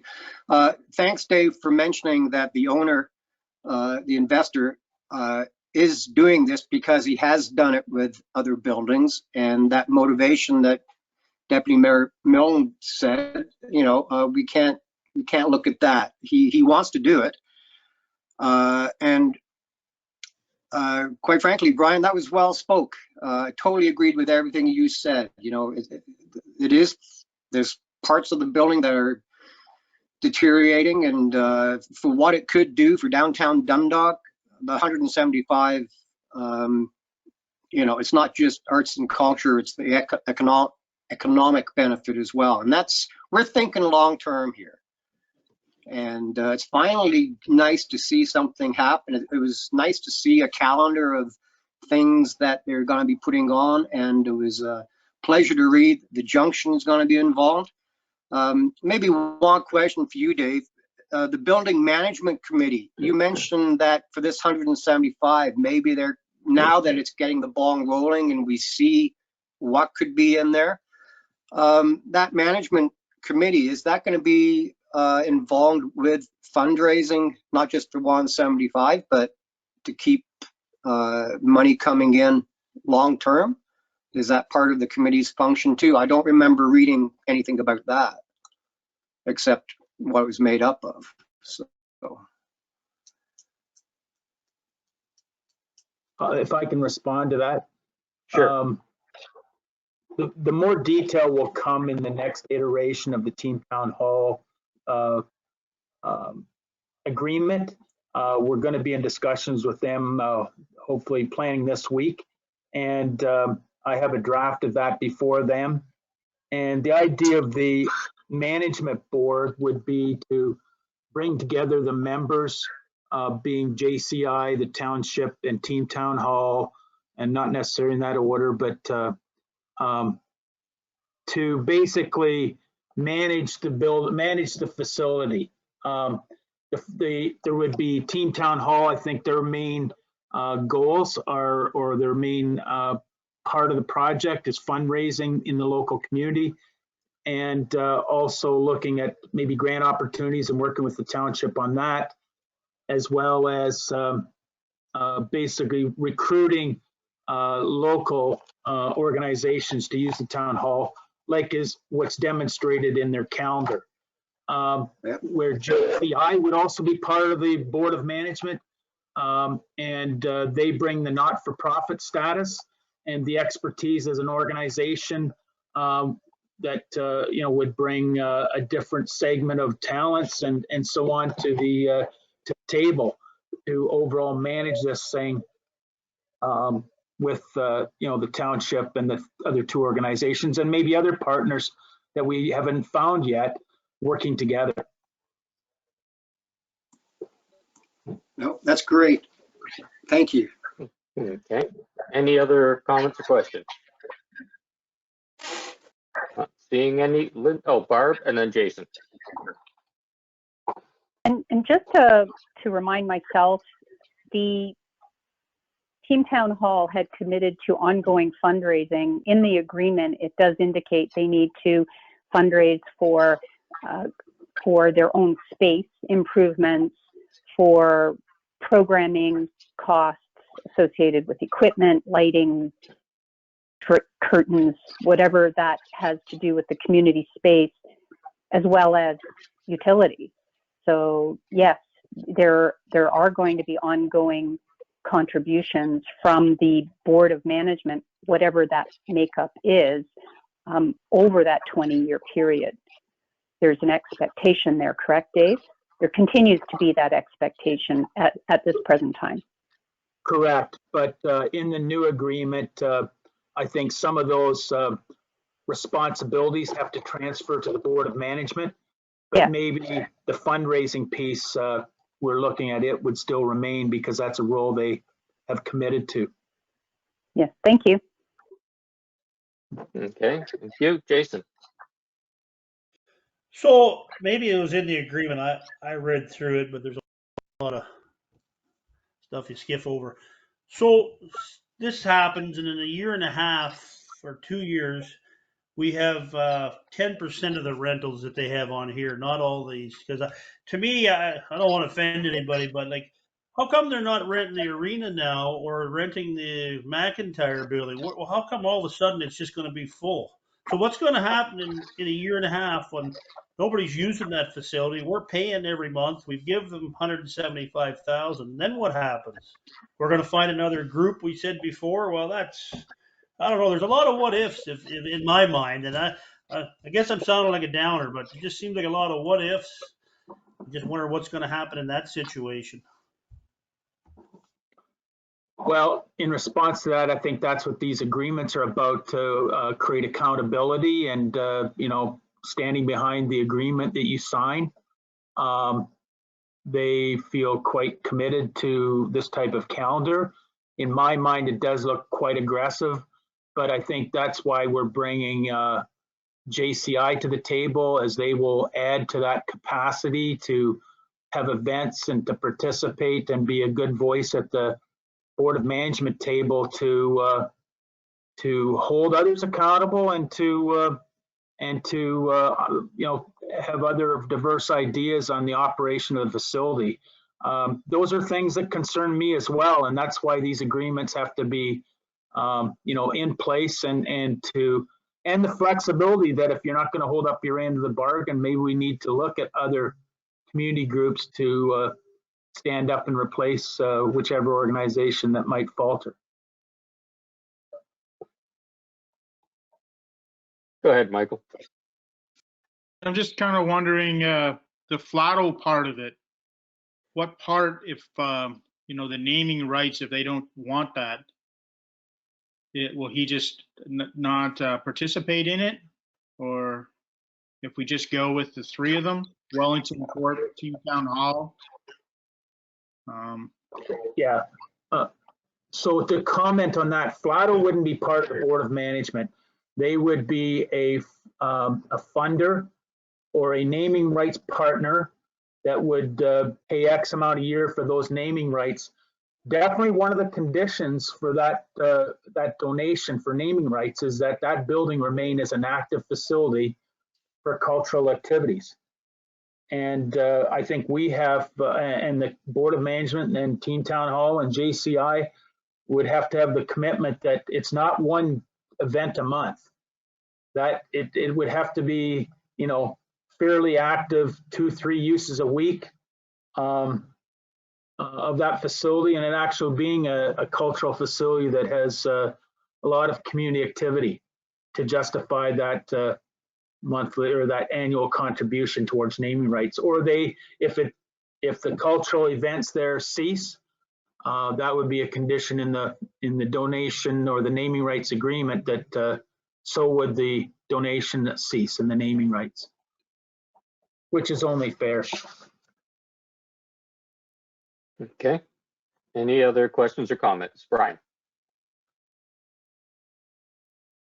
just to say that, as Jason said, you know, there's a lot of what ifs here, but I think we can be fairly agreeable to the fact that we've had a number over the past 3 years, well, this term of council, we've had a number of delegations from various groups wanting this facility to be available for use and committing to various things, using it, funding it, whatever.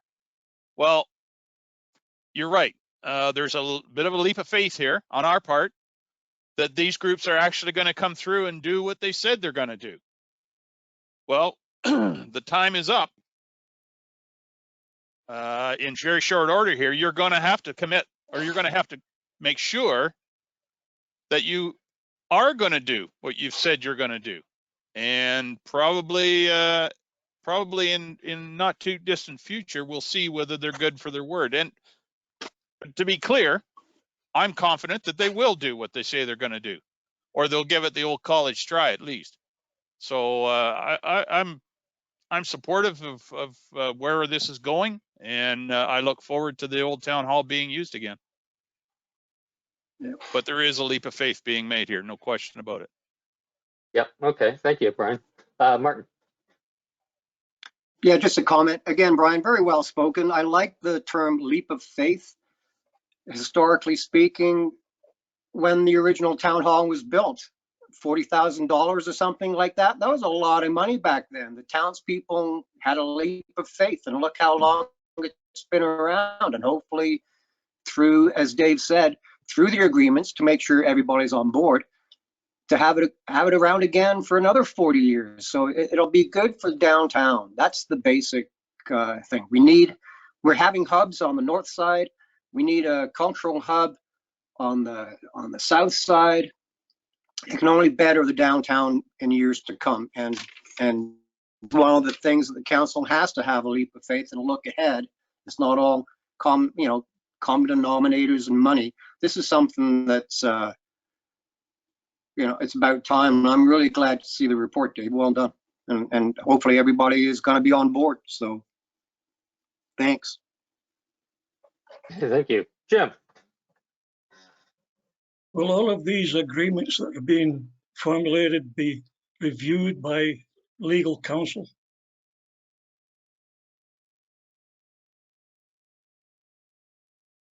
I'll get off mute here. Yeah, just to respond to that, definitely the Wellington Capital Corp would be reviewed by legal. I'm not sure if there's value in review by legal for the Team Town Hall agreement, but that's up to council. I would definitely get review by our insurance company of the insurance clauses. That I am more concerned about than the correct wording or so on. I think this is an agreement between a community group that has an honest, sincere direction to do good things culturally. So, literally, if they want to put their hands up and leave, that's their prerogative. And we do have some out clauses, but I'm not sure what legal accountability we could put on Team Town Hall or other community organizations to stick with us. Well, that's where my concern lies, is with Team Town Hall. Those individuals in that not-for-profit corporation have got themselves into a situation whereby they may become liable for a lot of costs. They could even lose their homes. Well, so if there's going to be any legal advice, it should be collective. All three parts should be involved in it, so that everyone knows exactly where they're going. Yeah, so maybe we can have this discussion when I bring back the other or the newer document or the newer agreement. Team Town Hall would not hold the responsibility of a not-for-profit organization. That's why JCI have agreed to come on as we develop an agreement, and if we can make that work. But JCI has a not-for-profit status, and they've got years of operation and establishment in that area. So, we have a lot of confidence in their expertise in that not-for-profit realm. but definitely Team Town Hall's responsibilities are what I would call lessened from a legal and financial standpoint, the commitments, but I think they have a moral responsibility to, let's call it, put bums in the seats in the old town hall and have activities on the stage, have activities downstairs culturally, and to fundraise to support the capital projects in the years ahead.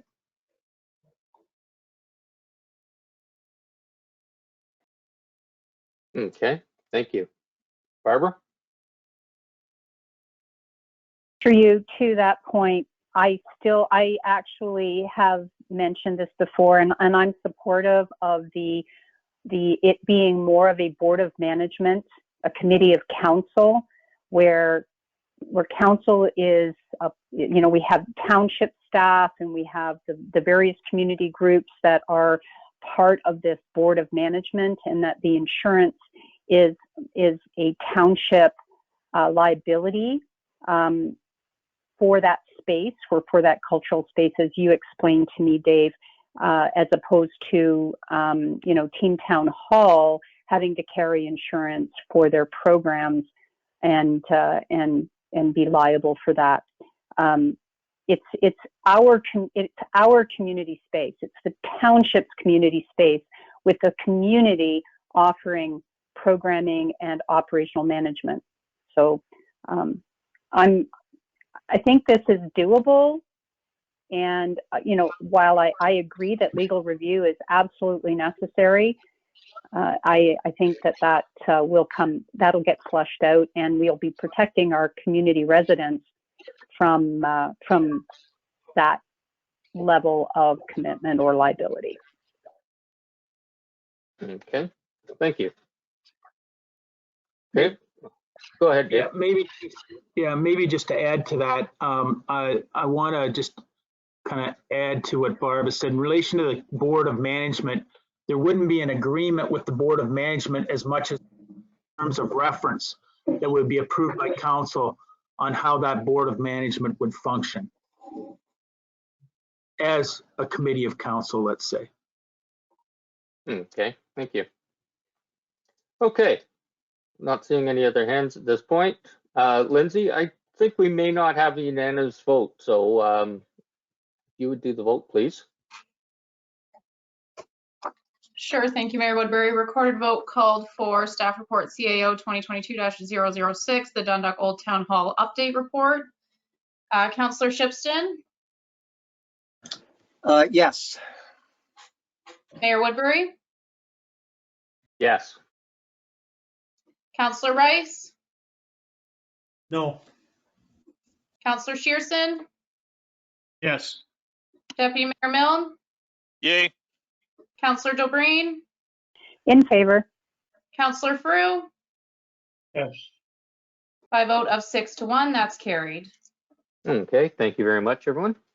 Next up, 9.6.2, moved by Brian, seconded by Barbara, and that's the Southgate Flato Green Expo Park Phase 2 Land Development Property Sale Report. Is there anything you want to add to that, Dave? Once you've unmuted. Sorry about that. Just bringing this report forward from discussions in late 2021. We've gone through and basically resurrecting this thing to finalize and bring back to council, but looking for any feedback. The one thing I will point out is I got pointed out that I think I have big thumbs or a bad calculator, but the number on top of page 5 of 6, there was an addition error and it's out by $3,000. It should be 258,240. But what I will say is, in the scheme of things, we're trying to demonstrate numbers that are like 2.5 million as opposed to getting into, and these are, the error is about 1% in that calculation. But what I would say is these are all estimate numbers except for the revenue side is pretty close.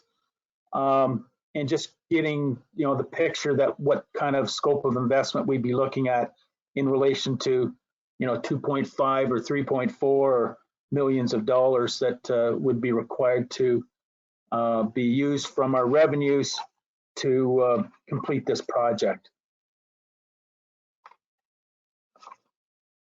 Okay, thank you. Michael?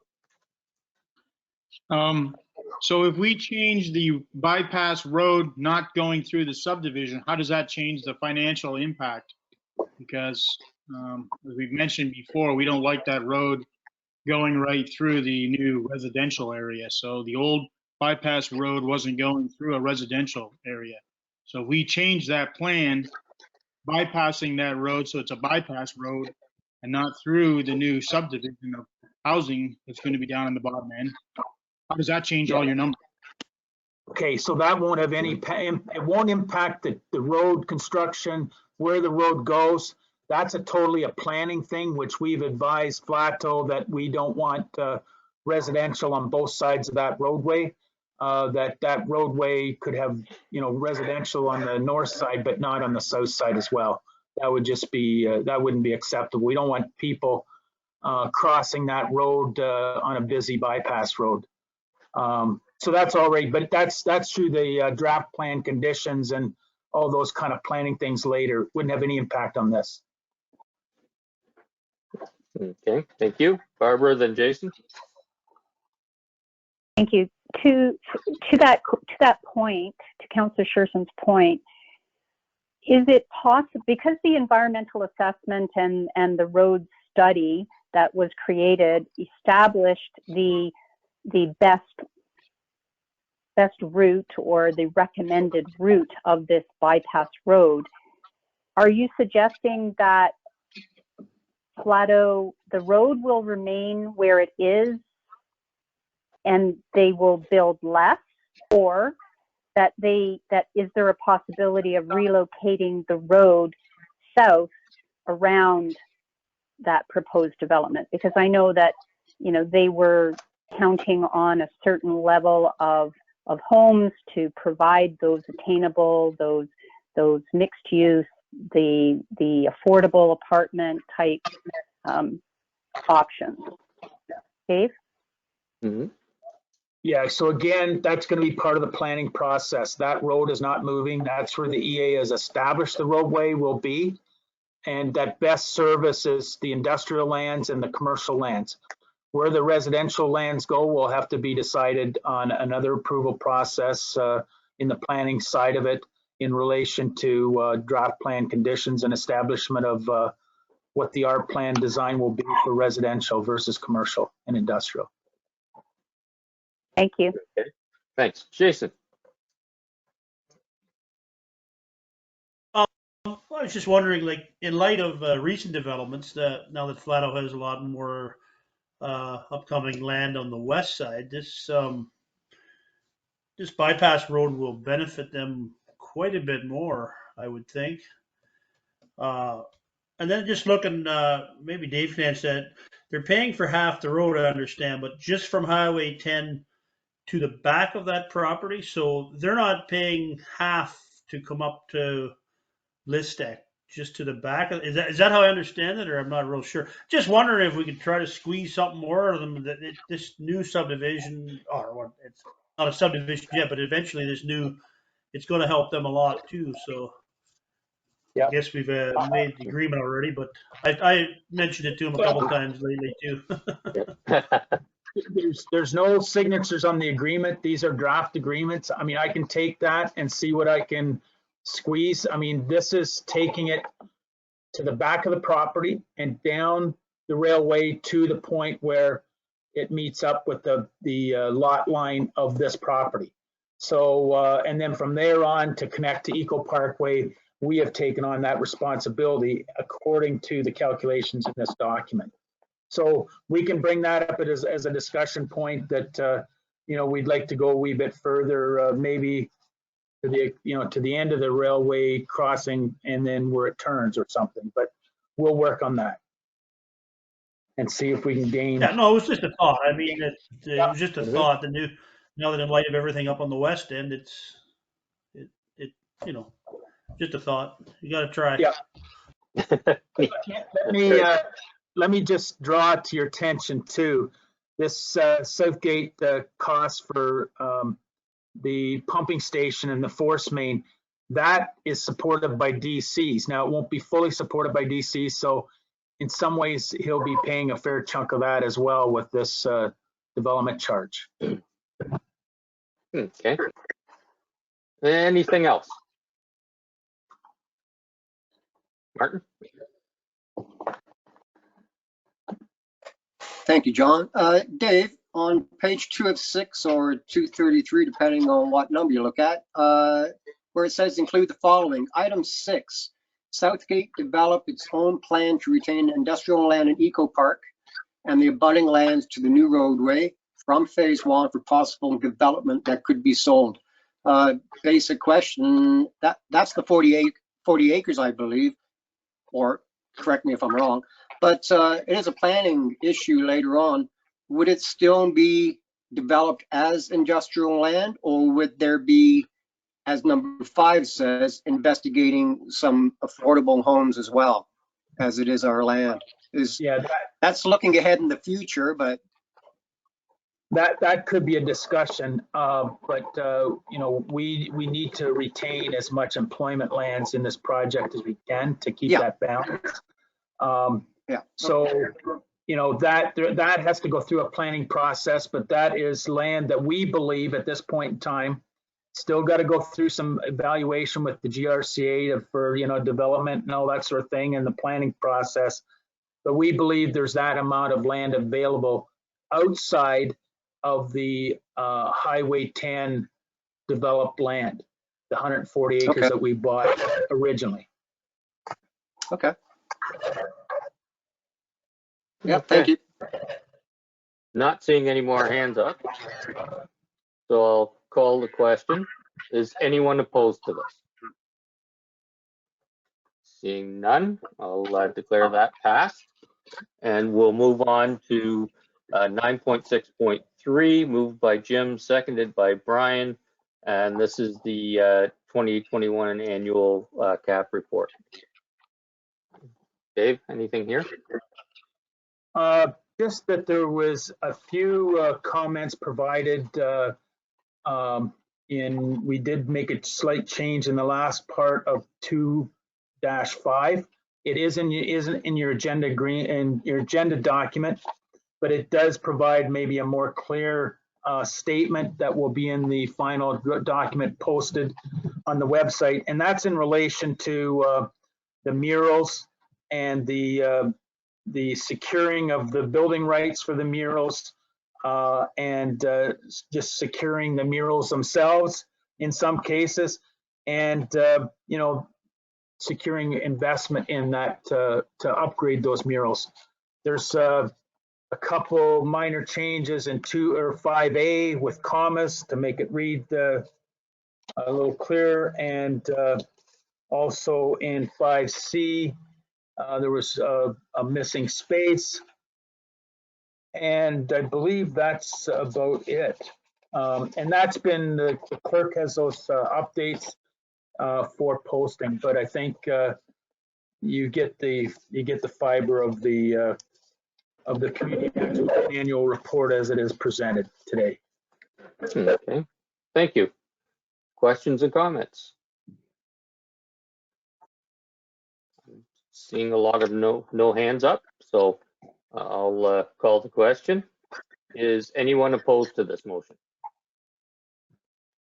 And that is carried. 9.6.4 OGRA delegation request report, moved by Michael, seconded by Jason. Was there anything on this one, Dave? Just the only one that I can really come up with is Ministry of Education. I think they need a bit of a hand up to push the province to take a look at Dundalk seriously with the growth and the need for school accommodation space. If there's any others, please let me know and we can have further discussions. And we do have to apply by March 11th to request those delegations. If we're going to go with the Ministry of Education, I would definitely engage the Blue Water School Board staff in supporting us with materials for that discussion. Yeah, I think that's a good idea. Brian, and then Martin. Thank you, John. Dave, I'm wondering, should we request a delegation with Minister Mulroney to discuss the access to Highway 10? I know it's part of the MZO, but maybe it wouldn't hurt for the minister to hear it from a different angle, so to speak. Is that a possibility? I think that's a great idea. I missed that one. I think that's a great idea to reinforce the letter. And John, you're going to OGRA? Good. Yes. I think Yeah, that's really important that the mayor lead that discussion with the minister. I'm attending as well. Okay. Good. Thanks, Brian. Martin. Yeah, thank you, John. Yeah, when I read this, I thought it quite intriguing that in the correspondence there was also a letter from the Blue Water School Board and explaining how their system works. So it's quite timely. So I think this is a good thing to take to the conference, coupled with their way of looking at not the development going on, but what happened 5 years ago. So that's the impression I got from that letter. So yeah, I think it's a good idea. Okay, thank you. Any other suggestions or comments? Okay, not seeing any at this point. Is anyone opposed to the motion? And that is carried, so thank you, Dave. Next, we have Clint's reports. Look forward to hearing from Clint today. We have 9.7.1 moved by Barbara and seconded by Jim, and that's site plan for 2137569 Ontario. Hi, Clint. Hey, are you in a different room? I thought I'd change it up today and go to a different room. Good morning, everyone. This is a site plan I'm very happy to see coming forward, as it's an indication that some things that we've been all waiting for, and that is to see some building and some jobs created in the eco park. So this is going to do both. In looking at the proposal, this is Greenland. You may have heard some of this before. It's the Sustainable Non-Wood Fiber Manufacturing and Innovation Facility. Right now, they're applying for phase 1 only of their project, which is a 60,000 square foot building on the property with future phases to come. They're doing it this way, for cost reasons, I'm sure, but also when you do it this way, if there are some, it's quite tricky with both the engineering and some other timing matters with respect to half loads and things like that. And because of the size of the buildings, the actual construction of them is very specialized. So they're doing it in phases, and I've sort of outlined what that phase 1 consists of in my report. They're providing parking for up to 100 spaces, although there's only 38 that are actually required for the first phase. They're providing a stormwater management facility that's designed to accommodate the current facility, plus room to expand it for future phases, and providing landscaping as well for the current phase, which again, if further phases are done, then these plans would be revised accordingly. So in the circulation, I did receive one set of comments. I just have to bring them up here, from the County of Grey. And the county staff have reviewed the site plan application, and they just indicate that provided positive comments are received from the Conservation Authority. County staff generally have no concerns, and staff recommend that there be adequate lighting and signage to support accessibility to the site. And the barrier-free parking stalls should also be in proximity to the main entrance. So just in responding to that where they're proposing to build now is away from the sensitive areas of the site, where there may need to be some more conversation with the Conservation Authority for phase 1. And so that's why I'm comfortable bringing it forward at this time.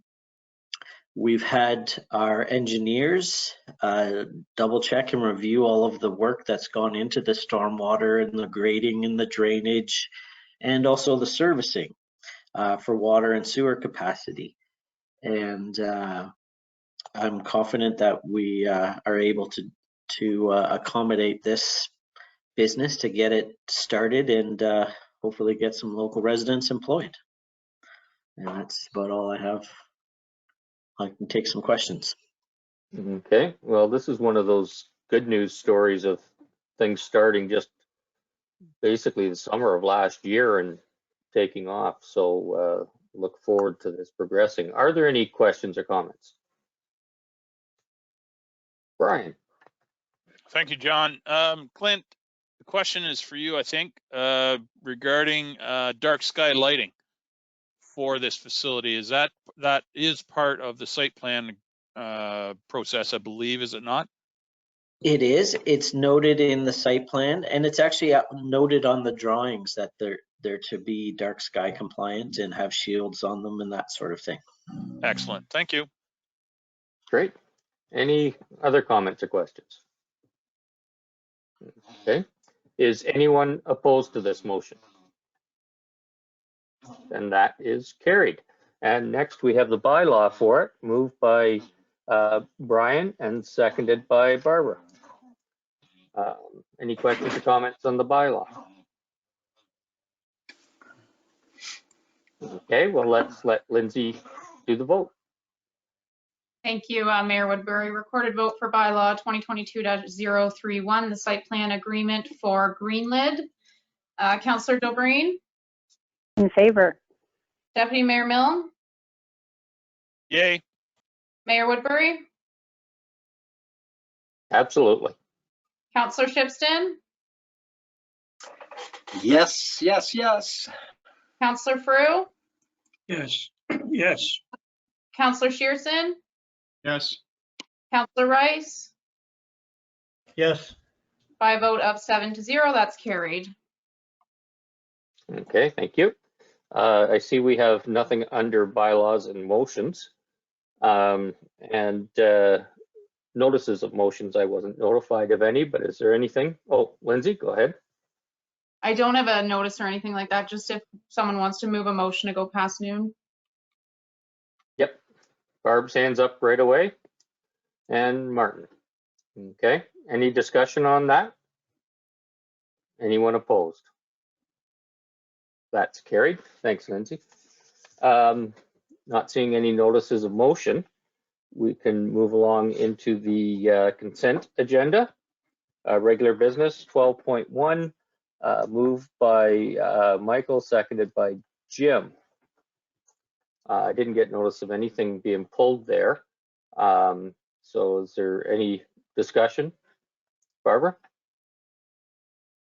Just a quick question, thank you, through you to Jim Ellis, with regard to the Clean Farms looking for someone that could consolidate and bale material on their property. Would we be able to put out, I don't know, some kind of announcement on social media, or do we get involved in something like that? I'm just wondering if there's any thoughts about how we can get the word out to property owners that this is a possible opportunity for a rural farm property, perhaps. Okay, Jim? Go ahead, Jim. Well, that was brought up in our discussions, but I would think I would reach out to Clean Farms and maybe have them give us an excerpt of how they would like if we would post something on our website, but I don't think it's up to us to hunt for it for them. I think it needs to have a little bit more of their branding or something attached to it as well. And my thoughts. Follow up? Yep, go ahead.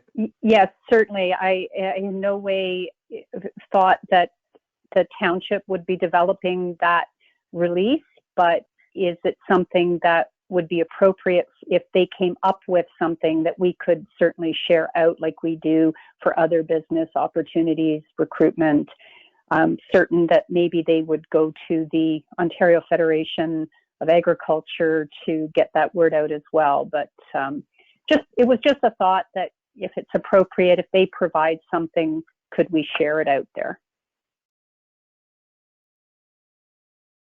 Okay, thank you.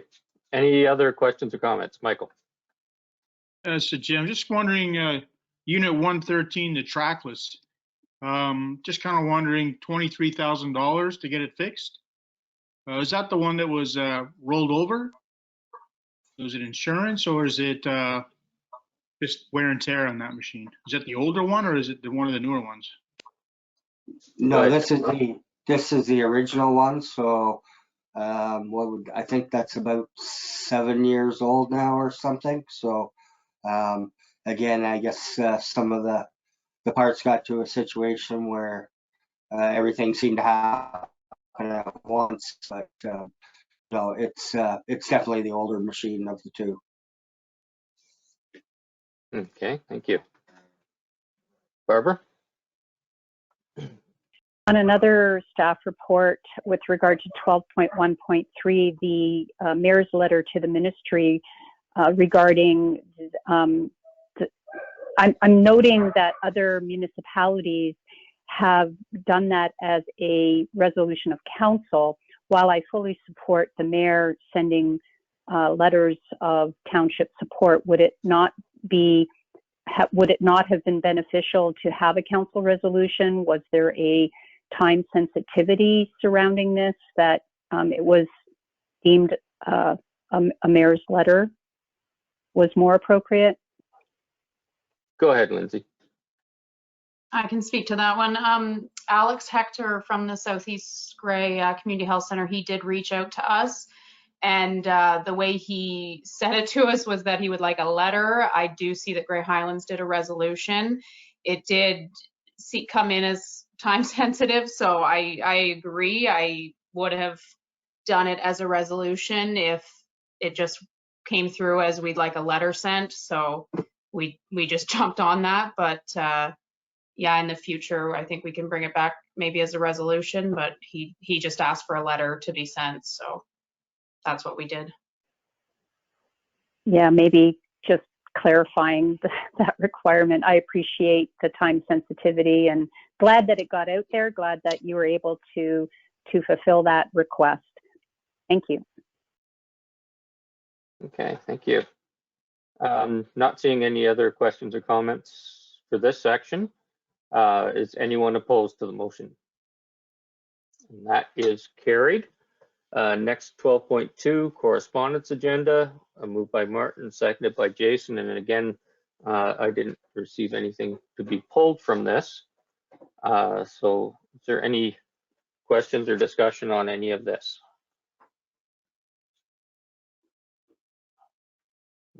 Okay, not seeing any. I'll call the question. Is anyone opposed to this motion? And that would be carried. Next, moved by Barb, seconded by Brian, and that's resolutions from other municipalities. And again, I didn't get anything pulled for this one. No, any comments, questions? Okay, then I've got a question. Anyone opposed to this? And that is carried. So thank you. And there was no closed session consent items. So the county report, we've been kind of in and out of of council. We were in the live and then we were out again with the changes in the COVID things. And then this last one was about half and half in and half on video. So I think we're getting used to that and getting used to all the technical problems that just are part of a normal day with that. We had a good presentation on the age-friendly community strategy action plan, and that's going to be more discussion with staff and working through that from all the municipalities, just so that we were all on board. Another presentation was from the welcoming committees of Grey Bruce and what they're doing to assist newcomers into the area. Grey Bruce Local Immigration Partnership. And the county is exploring possibilities of delegating some of the planning approval things to local municipalities. And they're going to be in discussions with staff, but it'll be, we'll be looking at if we want to take on, there's just a few things. One of them is the plan of subdivision, I believe. So, and they're asking for recommendations or motions from councils to be considered for any of that downloading. So we'll have to have Dave and Clint have a good look at that and council see. I think it's a good idea process to go through. It's just a matter of kind of how much staff and where and what, and you know, how we're going to do things. So Brian, was there anything else you wanted to add? Just in regards to that last item you were describing there, the planning issues or the planning authorities, approval authorities rather, it was only going to be at the request of the lower tier. If we wanted some changes. The county is not going to say, okay, this is yours, you do it. It has to be a request of the lower tier, at least at this point. That's what my understanding it was. But otherwise, Mr. Mayor, as always, spot on. Thank you. Thank you. And yes, and it's not an all or nothing. It can be one municipality or it could be all. Like it's up to each one, as Brian said. Any questions on that? Okay. Members' privilege. Well, I'd like to, good news and celebration. I'd like to start off by saying that we had declared the month of February as Black History Month. And as usual, the Junction Community Initiative put on events, and it was really good. It was great to be involved. They had concerts, they had discussions. It was just a really good thing. And the theme of it, to me, was all about, you know, acknowledging our histories and where we can go together.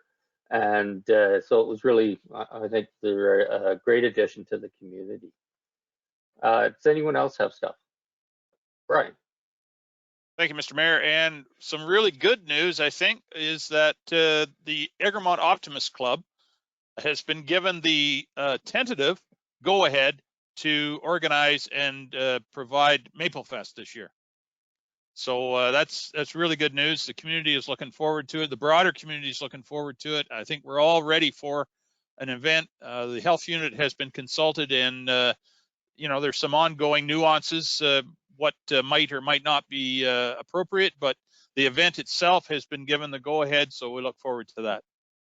And great. If you're going to ask me what day it is, I can't remember, but it's early April.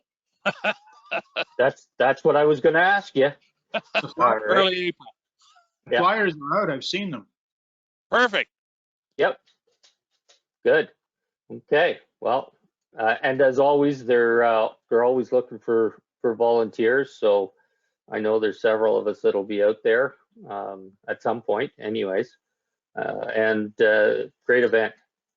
Any other good news and celebration? Okay, not seeing any. I have a motion here, moved by Jason, seconded by Jim, that we resolve into closed session at 11:35. Any discussion on that? Is Barbara?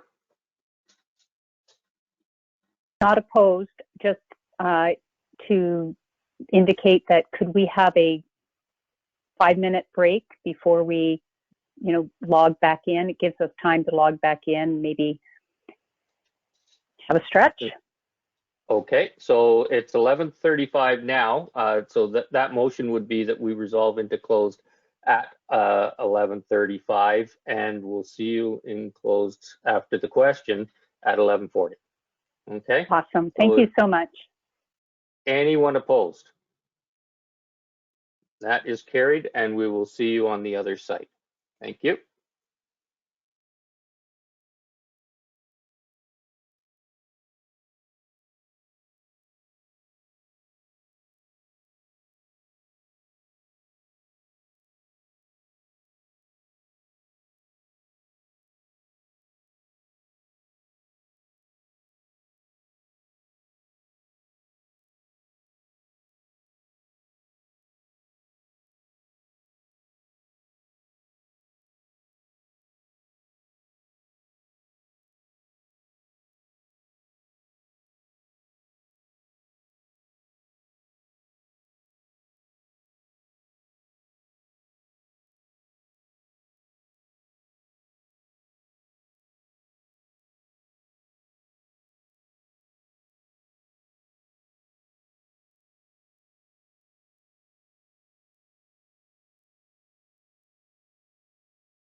Okay.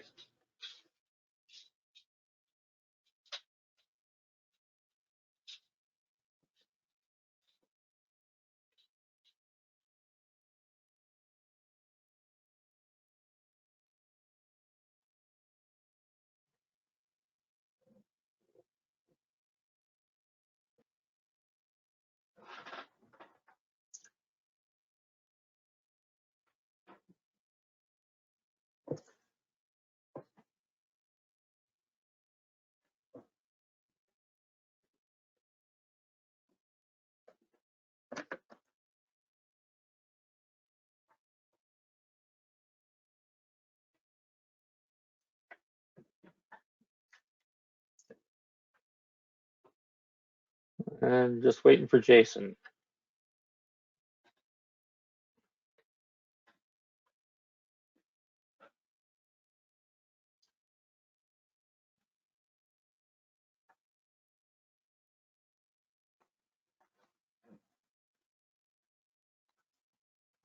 And I think maybe we can get, we've got quorum, so why don't we just, we've been sitting here for a long time, so let's just carry on.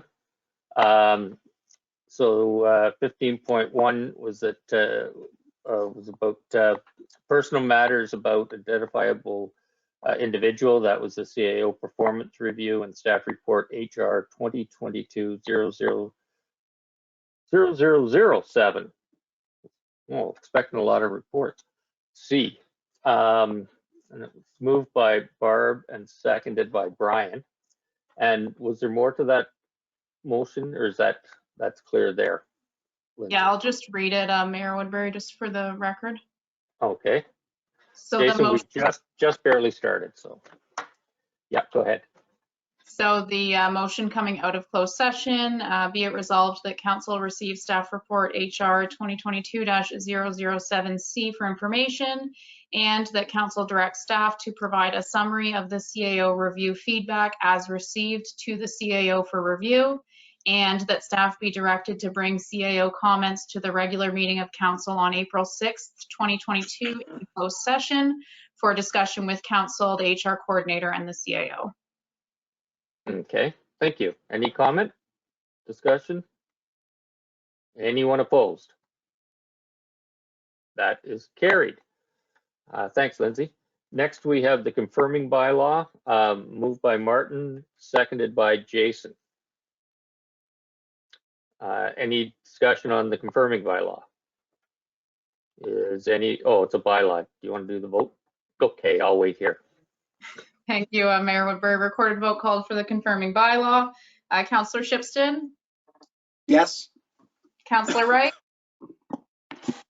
Yes. Councillor Jobreen, In favor? Deputy Mayor Milne, Yay. Councillor Shearson, Yes. Mayor Woodbury, Yes. Councillor Frew. Councillor Frew, you're muted.